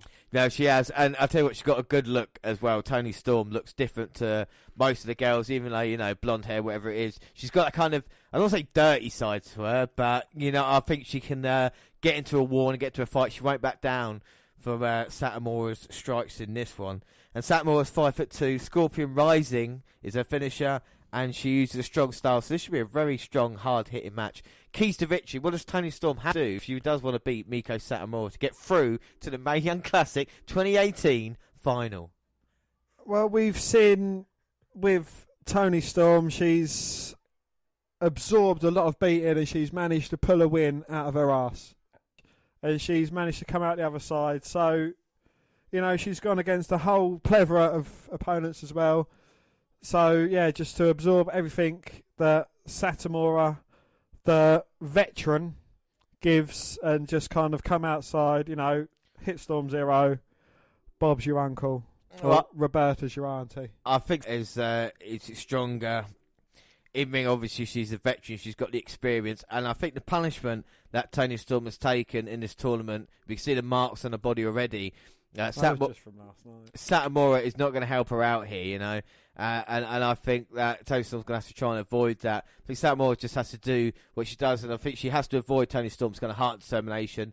And not a fluke victory. I'm not going to say she's lucky to be here, but I think the Mia Yim one, like you said, she pulled out her ass. I think Satomura's too good to let that happen. It's her kind of last chance to make it in the WWE, and I think tonight Satomura is going to get the job done. And it's not just because I don't want to go against you, Dan, but I just feel that way here. And Jessica here is going to start the action off as Satomura has already got the whole control of the arm. But I think the fan base is actually spread between the two women, which is good as well. You know, both have got their supporters. Satomura already taking Storm down. Side headlock she's got in control at the moment. Well, Satomura, though, stopping that pin, going back on control, and Storm turns it round now. He's got side headlock. Satomura goes for roll-up, Storm back down. Now she's the one in control a little bit. Satomura just bending the neck, putting the leg over. Got the head scissors. So both women, even though they're strong star fighters, they're both technical kind of bout, trying to wrestle for position. Well, both of these women have definitely got skills. You know, Toni Storm's been around the world competing. And of course, Satomura's a legend in the sport, not only Japan, but back in the day in WWE as well. So she's been there, done that. You know, obviously got a lot of talent. And it's not just about the kind of harsh strikes. It's about the wrestling as well. Just proving to everybody, you know, people still give women's wrestling a raw deal. They can do it as good as the men. You know, I've watched plenty of women wrestling as well, or if not better. And the kind of the technical style that the men have as well. And I think that's what we've seen in the Mae Young Classic this year. So you can see that both women have got a lot of respect for each other. I believe both these women are portraying faces throughout this tournament as well, which, you know, the way that the deck works, really. No, both of them just run into each other. Again, another little bit of a stalemate. And you see unstoppable force meeting immovable object. Oh, Storm there. Big bit of offence. Big first bit of offence, really. Big boot to Satomura. Knocks it down, but only getting a 2. 2. I think, like he's talked about, the respect with the technical wrestling, trying to one-up each other has changed round now. Storm realises the opportunity ahead of her. And now just stomping away at Satomura and kicking her in the side. And now Storm's starting off in control. Can she have a convincing victory this time as opposed to, you know, just winning by hook or crook? I don't know if that's going to happen. I mean, you know, Satomura is just so tough. I would be very surprised if this is a one-sided match. Well, a few Storm headbutts have knocked Satomura down, but Storm only managing to get a 2 count. 2. And Satomura will feel the pain. We've seen Storm using, I mean, she gives head before, doesn't she? So we know that she uses that as an offensive move. And now snap suplex, floats over, goes for the cover, but again, only a 2. 2. Just card down there, checking the action. But again, the strong style's coming into play. Satomura just kicking Toni Storm while she's down. Grabbing her legs, dragging her to the middle of... Was it a kick to the fanny? No, it's kick to the inner thigh, Dan. Come on now. Unless you mean the American way of as in ass. And again, it still wasn't that, but now a leg lock by Satomura. She's got all sorts twisted up. And a talk on the knee of Toni Storm. Is she going to tap out here already? Well, Storm's in serious trouble. She's got the leg properly hooked. Fight out, but Satomura just punching Storm as well, rolling through. Oh, but Storm managing to get to the hold. I think that was a mistake by Satomura. Maybe she didn't know where she was on the ring, but as soon as she turned it around, trying to get Grapevine in, Storm could reach for that. She was had top control then. Well, I heard it through the grapevine. And you all know Satomura's great on top. So this is the thing. Once she gets in that position, it's very rare to get her off. Satomura now backing her up in the corner, taking out Toni Storm. Just think about egg fried rice. Runs in, big forearm strike. But Storm again managing to fight out of a back suplex attempt. Well, Satomura loves that move. We've seen her hitting it on their way to victory in the past, and I think Storm had that scouted. Storm's kind of turned it up a little bit now. Oh. Throws Satomura into the ring ropes, but Miko responds with a spinning heel kick to the jaw. And Satomura with a big uppercut. Upper what? Make that 2. 2. Toni Storm catching the third. Roll up 1, 2. Thought she was going to snatch a victory. Nearly got right the backside there, but managing to kick out. And now she turns round for the STF. Well, that is a variation of the STF. Very innovative there by Storm. Fucking hell. That's why the cameraman went back the other way. Come on now, we don't need to see that. And they've got a call. Give us a back shot of Jessica Carr. We don't want to see a back shot of Jessica Carr. Would you stop? And she's just twisting away at Satomura. This has got to be excruciating pain at the moment. There is no escape for Miko either. Storm's hands are grasped. No option, Miko, just tap out. Well, the fans chanting Miko. And she's struggling to get to that bottom rope. Storm really cranking on submission now. Miko doesn't look like she's going to tap out, though. She looks like she's just struggling to get to the bottom rope. Well, she might pass out if she can't. Oh. But finally gets there, breaking the submission, but has the damage already been done? The Toni Storm looking to get back on the offense as quickly as possible. Stomp to the back. Satomura looks in all sorts of trouble. Got a hip attack by Storm. Picks her up. Fisherwoman suplex. Bridging out. 2. Oh, only getting a 2 count, though. 2. And Storm comes back, stomps to the head. And Satomura has been taken off her game completely, thrown to the outside. Now, this is the Toni Storm that I was asking to see. One who's not absorbing all the offense, dishing it out as much as she can. Oh! Flies through the second rope. Takes out Satomura on the steel ring ramp there. Well, we've seen that more than once. I don't know if that's a great idea to do a suicide dive that close to the steel ramp. Storm hit her elbow there. And you get a Mae Young Classic chant. And Storm now trying to capitalise on it. Throws Miko back in. He's still got the injury in the leg. Storm maybe taking her time. She's taking a bit too long now. Waiting for Satomura to get up. And that's a Shining Wizard. Oh. But Satomura just managing to kick out. Ah. I think Storm landed a bit funny on that left elbow. Now the brutal kicks to the jaw from Storm. Well, I think that's just firing up Satomura. James, make sure you catch the stray fannies. Oh my God, Storm with a big boot Satomura down, but Satomura's like, oh, is that what you got? I'll fight back. Now both women, instead of delivering chops and punches, are trying to deliver big boots to each other. Oh, Satomura, knee to the midsection, dropping Storm with a DDT. And he's building up momentum, handspring. Oh my God. Crushing Toni Storm's back of the head with the boot coming down. And this could be it now. Your pick is out. Miko picks her up. Death Valley Driver. 2, 3. Oh. Toni Storm just managing to kick out. Miko Satomura can't believe it. Oh, neither can I. She grits her teeth and slams the mat. Bites down on the gum shield. This is going to be the end now for Toni Storm. Looking for the Scorpion Rising. If she comes, big boot gets caught by Storm. Oh! Bang! Turns her inside out with a German suplex. Now Storm picking her up. Storm 0, 2. Hey! You cocky bastard! You thought that was all it. Satomura imagine a kick out. Come on, Miko. She fucking gets her shoulder up at your finisher. What ways are going to go now? And the first shot, this is awesome. Well, this is for a position not only for the final, but to fight at the first all-women's pay-per-view. There's a lot on stake here. It's a huge opportunity, and if this is the first one, what's the second match going to be like? Who cares? And Storm's picking up Miko now for a second. Storm. No, getting blocked by Satomura. Delivers a Pele kick. Storm's out on her feet, and now the kick by Miko.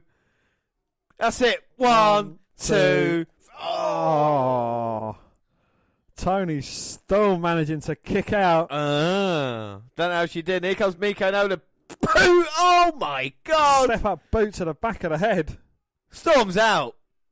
1, 2, 3. Oh! Yes. Oh my God! You can't keep a good Storm down. Wow. Satomura is furious. How's Storm still in this? We knew she had heart and determination. Picking her up now, maybe another Death Valley driver. No, Storm's turning it round. Storm 0 again. 1, 2, 3. Oh! No! Storm wins it. No, Storm's in the final, baby.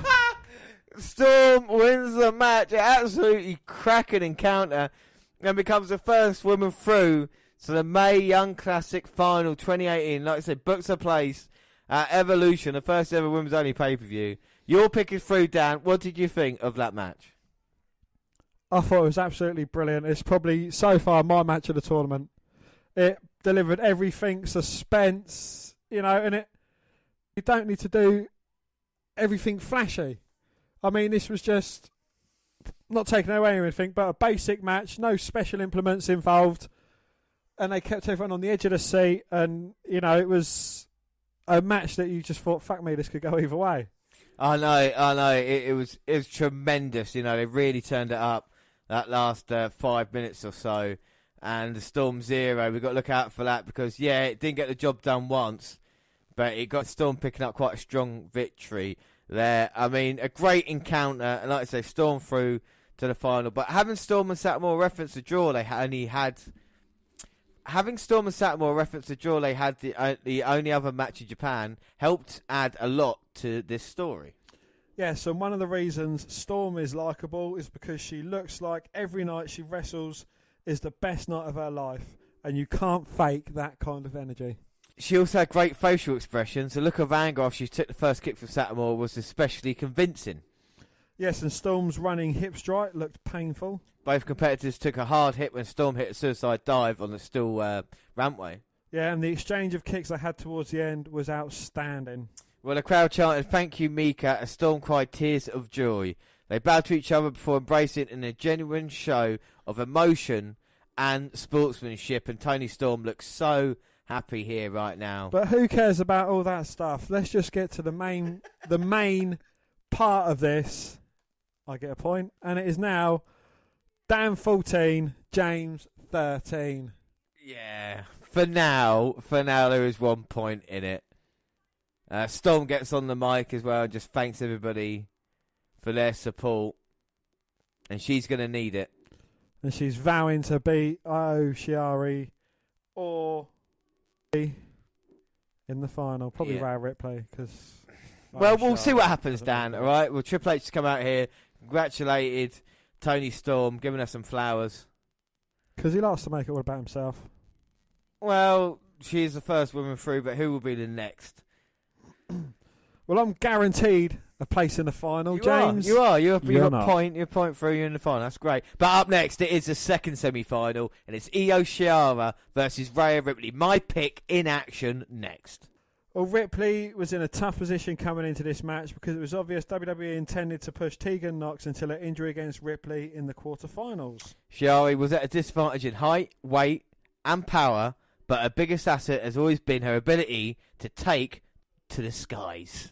All right, Dan, so how did Rhea Ripley get here to the semi-finals then? Well, Rhea Ripley got to the finals by beating Io Shirai in the semi-finals. Look, right, it's not happened yet. Can you please just start from the first round?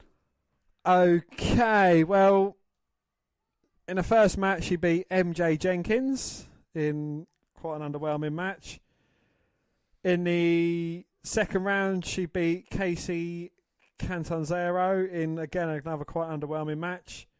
And then she beat Tegan Nox in a no contest after Nox had severely injured her leg, rupturing her ACLs again, unfortunately. I think Rhea Ripley, though, has it.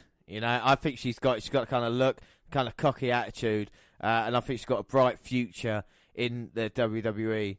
Io Shirai got here, who can forget, by knocking out Dan's pick Zia Brookside in the first round, and then beating Zeus's in the second round competition. Deanna Pratt stood in the way quarterfinals, but she did not scare easily as she beat her, and then faces Rhea Ripley here for an opportunity to join Toni Storm in the finals. It will be Dan versus James if it happens at Evolution, the first ever women's only pay-per-view. If not, James, you can back Rhea Ripley. I'll let you. I will back Rhea Ripley to the fucking hilt if she beats Io Shirai. All the way to the hilt. Make no doubt about that. So, tale of the tape, James.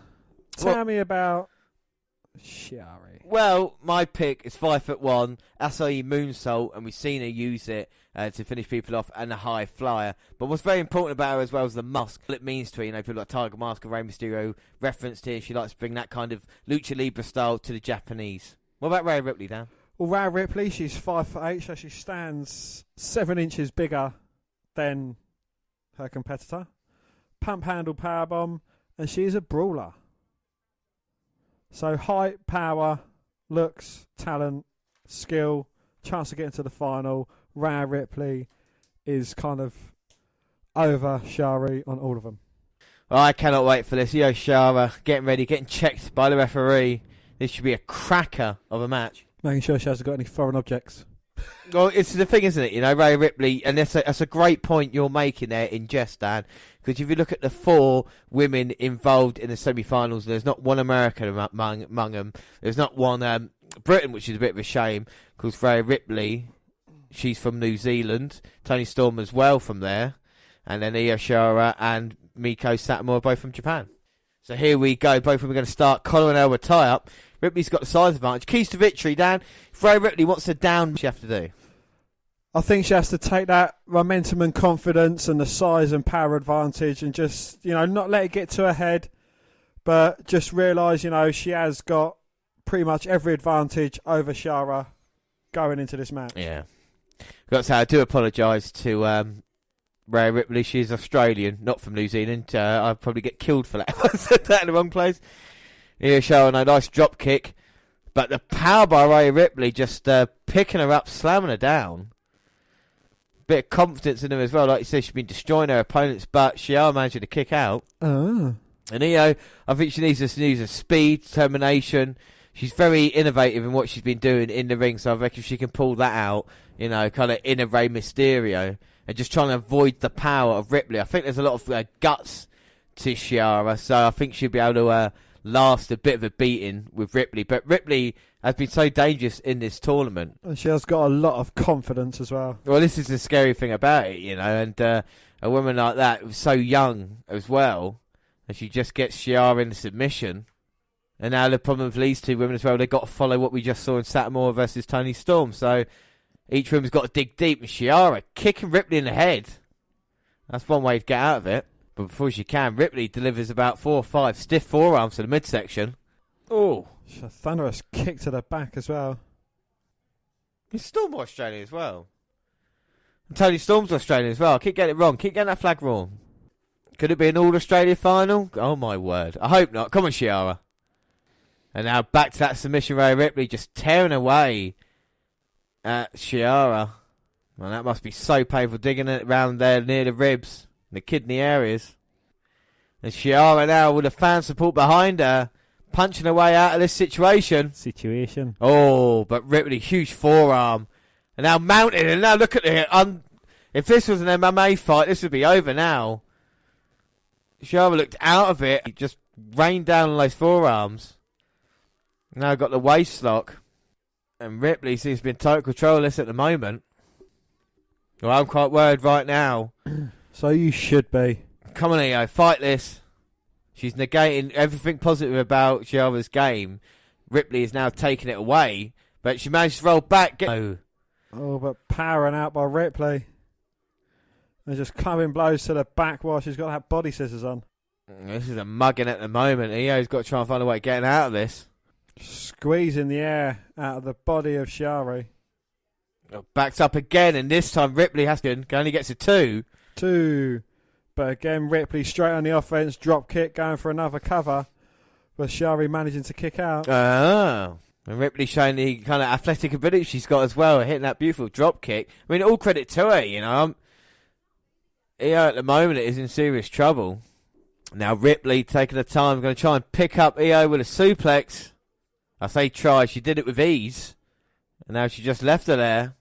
Very delayed vertical suplex. I mean, she must be up there for about 20 seconds. At least a minute and a half. Oh, my God. And comes slamming down.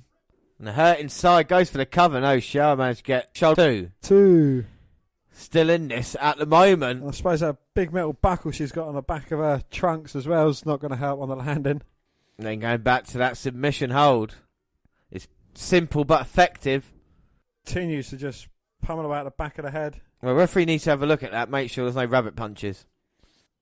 Oh, my God. And now completely got the back. And just mocking Io. I thought this was going to kind of be back and forth like the first semi-final was, but it's not been like that at all at the moment. No, she's taking the pummeling. She is, and you got to wonder if he even manages to kind of get through this somehow, what kind of condition will she be come Evolution? I mean, well, at least one of us is through to the final anyway. Well, I was going to pick Toni Storm anyway, so... Don't give me that fucking bollocks. Oh, no, Shirai turned around now, and now she's got to try and up her game with the forearms. Big forearms to the jaw. That's what it's about. Go on, girl.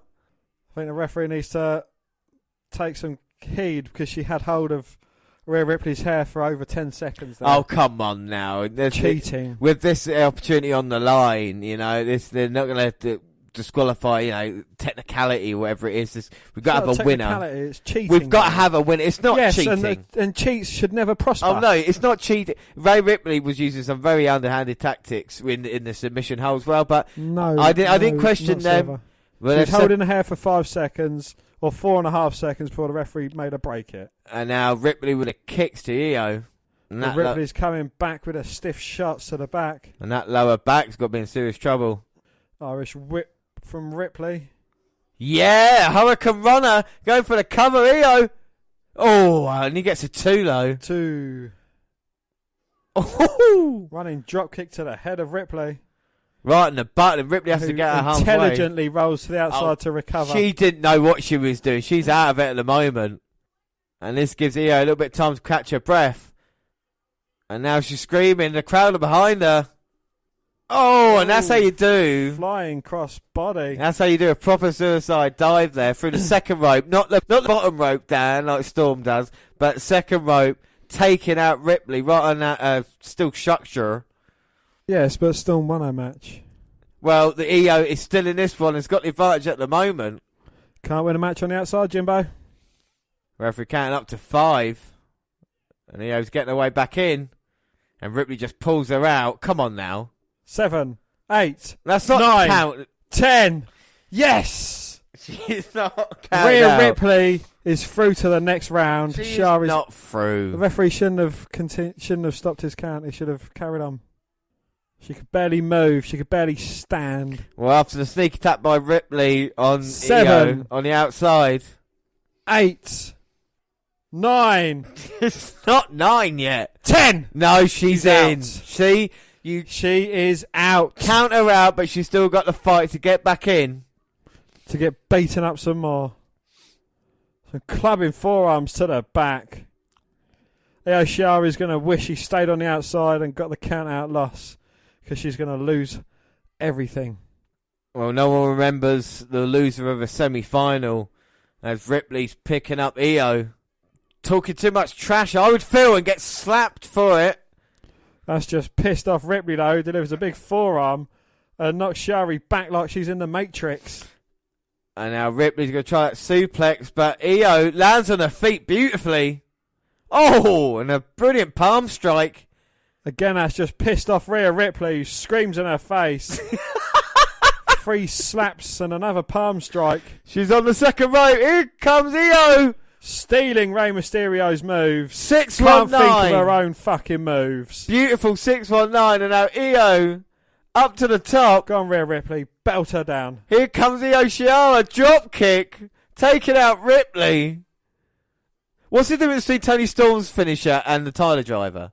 Goes for the cover. Oh, Ripley managing to kick out. Toni Storm's better, isn't it? Yeah, exactly. So shut your fucking mouth. Because Io Shirai is still in this goddamn match. And she's going to put away Rhea Ripley right now. Come on, Io. I believe in you, goddammit. Come on, Rhea. Jump up. Kick in the gut. Acai moonsault. That's it. Oh. Bang. Sweeps her legs out. Hangs her up on a top turnbuckle. Oh, come on, Io. In a prone position for Storm to just finish her. Oh, my for God. Rhea Ripley to just finish her. And Rhea now going up. And this is not going to end well. Oh, my God. Gone all the way up. Going superplex. Oh. Ripley Cover that woman. on landing. 1, 2, 3. Yes. She managed to kick out. Oh. Io still in this. Ripley and Dan cannot believe it. That's Come the on, fight. Rhea. Come on, Io. Come on, Ripley. She's not even your pick. You just don't want me to win. Exactly. And you think we're like this semi-finals? What are we going to be like if our two actually do face off at the final? But that Well, might- mine's definitely in the final. and I And think yours is going to be out. well, here comes Rhea Ripley pump handle. Gonna Pump go for handle. the slam, but Io managed to throws Rhea Ripley into the shoulder into the ring post.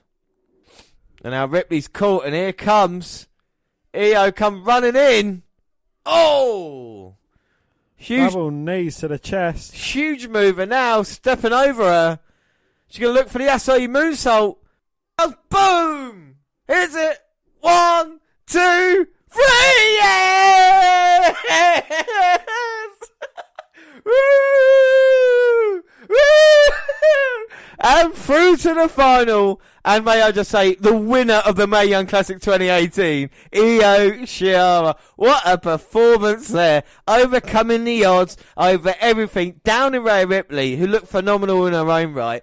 But Io Shirai is in the final. Yes, yes, yes. Dan, what do you think of the match? Well, WWE used Knox's injury to push Riley. Nah. It was...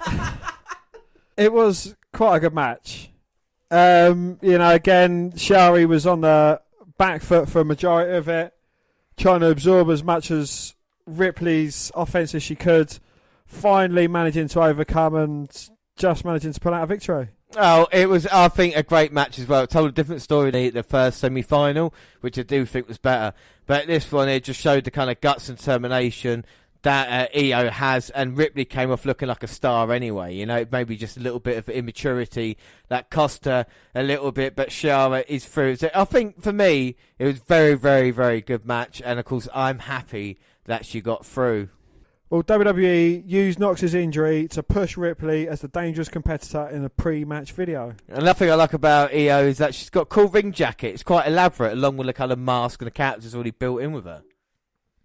And the way Ripley unloaded on... Ripley did a good job generating heat while beating Shirai into the match. Yeah, the way she unloaded on Shirai with forearms to the face at one point did look brutal. And the superplex from the top rope was absolutely awesome as well. It was great to see Ripley maintain a heel persona after the match. There was no handshake. She walks out. She's the loser here. And Io did win. And unfortunately... Yeah. I get a point, Dan. You're saying this, you talking smack to me. James gets a point. That's the important thing. Scores are now Dan 14, James 14. And the final is at Evolution. Evolution. The final is at Evolution. And the winner will receive 2 bonus. After all that, yeah, it boils down to Dan versus James in the final. We couldn't have planned it, even if we tried. Out of 3 picks, but one of our out of 3 picks that we had, we both got one in the final. And look at that lovely moment. Beautiful. Kairi Sane there, awarding the flowers to Io Shirai. And will she win this year's Mae Young Classic, Dan? I think she will. What a moment for Io here. 2 kitchens win it. What a moment it is going to be at Evolution. Evolution. All right, Dan. So the best match from the quarterfinals. We talked about that. Semi-finals. So you think that Toni Storm versus Miko was better, yeah? I think Toni Storm, Miko Satomura just beat out Ripley versus Shirai because I think it told a better story. It told a story of respect.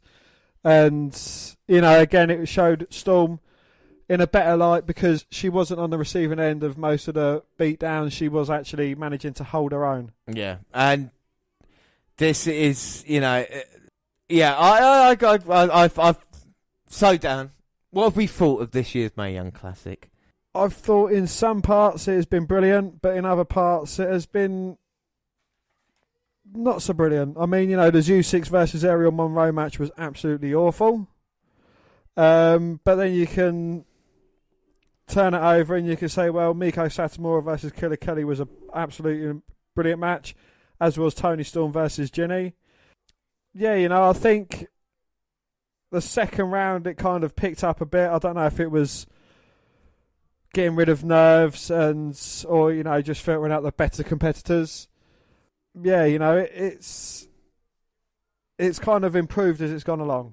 Yeah, I mean, what we'll do is at the Evolution pay-per-view after the final, we'll give the Woman of the Tournament award, the match, and also I think we'll have one for the future as well that we'll have a look at and see if there's maybe someone that had a little bit more potential than that.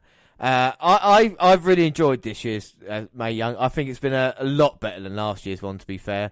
I think since, like you say, the second round, I don't think there's been that bad match, and it's been really, really enjoyable, and I think that we've done right to bring it back here, because we've got a year on with more experience. Last year was the first ever, and now we're kind of more comfortable with it, and we always love a tournament on the WNR podcast anyway. So, do you think it's been better than last year's? On the whole, yes, I think it has. But, aside from the amazing matches, I think, the best set of matches was from Kairi Sane last year. Oh, we'll see if either Toni Storm or Io Shirai can change that come Evolution, because this is the thing. If either one put out a 5-star match there, then that could change their run leading up to the tournament. And Here comes the winner. Oh, no. Well, it's not the winner, is it? It's this face-off. It's Toni Storm and Io. She's like, yep, you tried. I'm going to hug you. You're going to lose. Well, we'll Push see. her back. Sweet Chin Musica through the wind Derbyshire. We'll see what happens come. She is the Janetti. Come Evolutions. Is the Michaels. So going back to the Mae Young Classic, would we want it? Would we want another one next year? Yes. Yeah. Yeah. But then, again, another type of tournament as well, because I think, tournaments do kind of build reputations in WWE. A tag team classic. Something like that. Like the 205 Live one again, that was a brilliant tournament. Something along them lines. I think, another tournament would be great. We'll see what happens, We've enjoyed it, but it's not the end just yet. Because like we say, we'll bring you the final. Well, it is the end for Io Shirai, because she's going to lose, unfortunately for her. Dan, he who laughs last, laughs loudest. You know that? Well, let's see who laughs last then, shall we? Laughing on the other side of your face. So that's it for the Mae Young Classic. Quarterfinals, semi-finals. We brought you some news today as well. And we'll be back, like I say, with our Halloween special, which will be Halloween Havoc 1998. I cannot wait for that one. But until then, you can contact us on Twitter at WWE Network Review or at Vince McDan, WWE. I'm at J_Rollins across all the Google platforms, WWE Network Review on Google+. Send us an email, the WNRpodcast at gmail.com. We're on Facebook. Yes, Facebook. You can come and find our page and give us a like with the WWE Network Review podcast. Or you can come and find me and add me as a friend. I am Vince McDan. Subscribe to our YouTube channel, WWE Network Review Podcast. Clips go out there and podcasts go at the same time as there are places like SoundCloud. On your phone. And we're also on a couple of new places. Yes, we're on Instagram. We're just setting up a page there. We'll be posting our latest podcasts, all the pictures we've taken from our live events as well. And that is WNR_podcast. And also you can listen to us on Spreaker Radio. We've got live shows coming up in November. Stitch Radio and iTunes, where you can download, subscribe, rate and review there. But that is it. I have been James Rollins, and as always, I was joined by Dan White. Thanks for listening, everybody, and we'll see you for a Halloween spooktacular. Thanks for listening, everybody, and bye. Bye.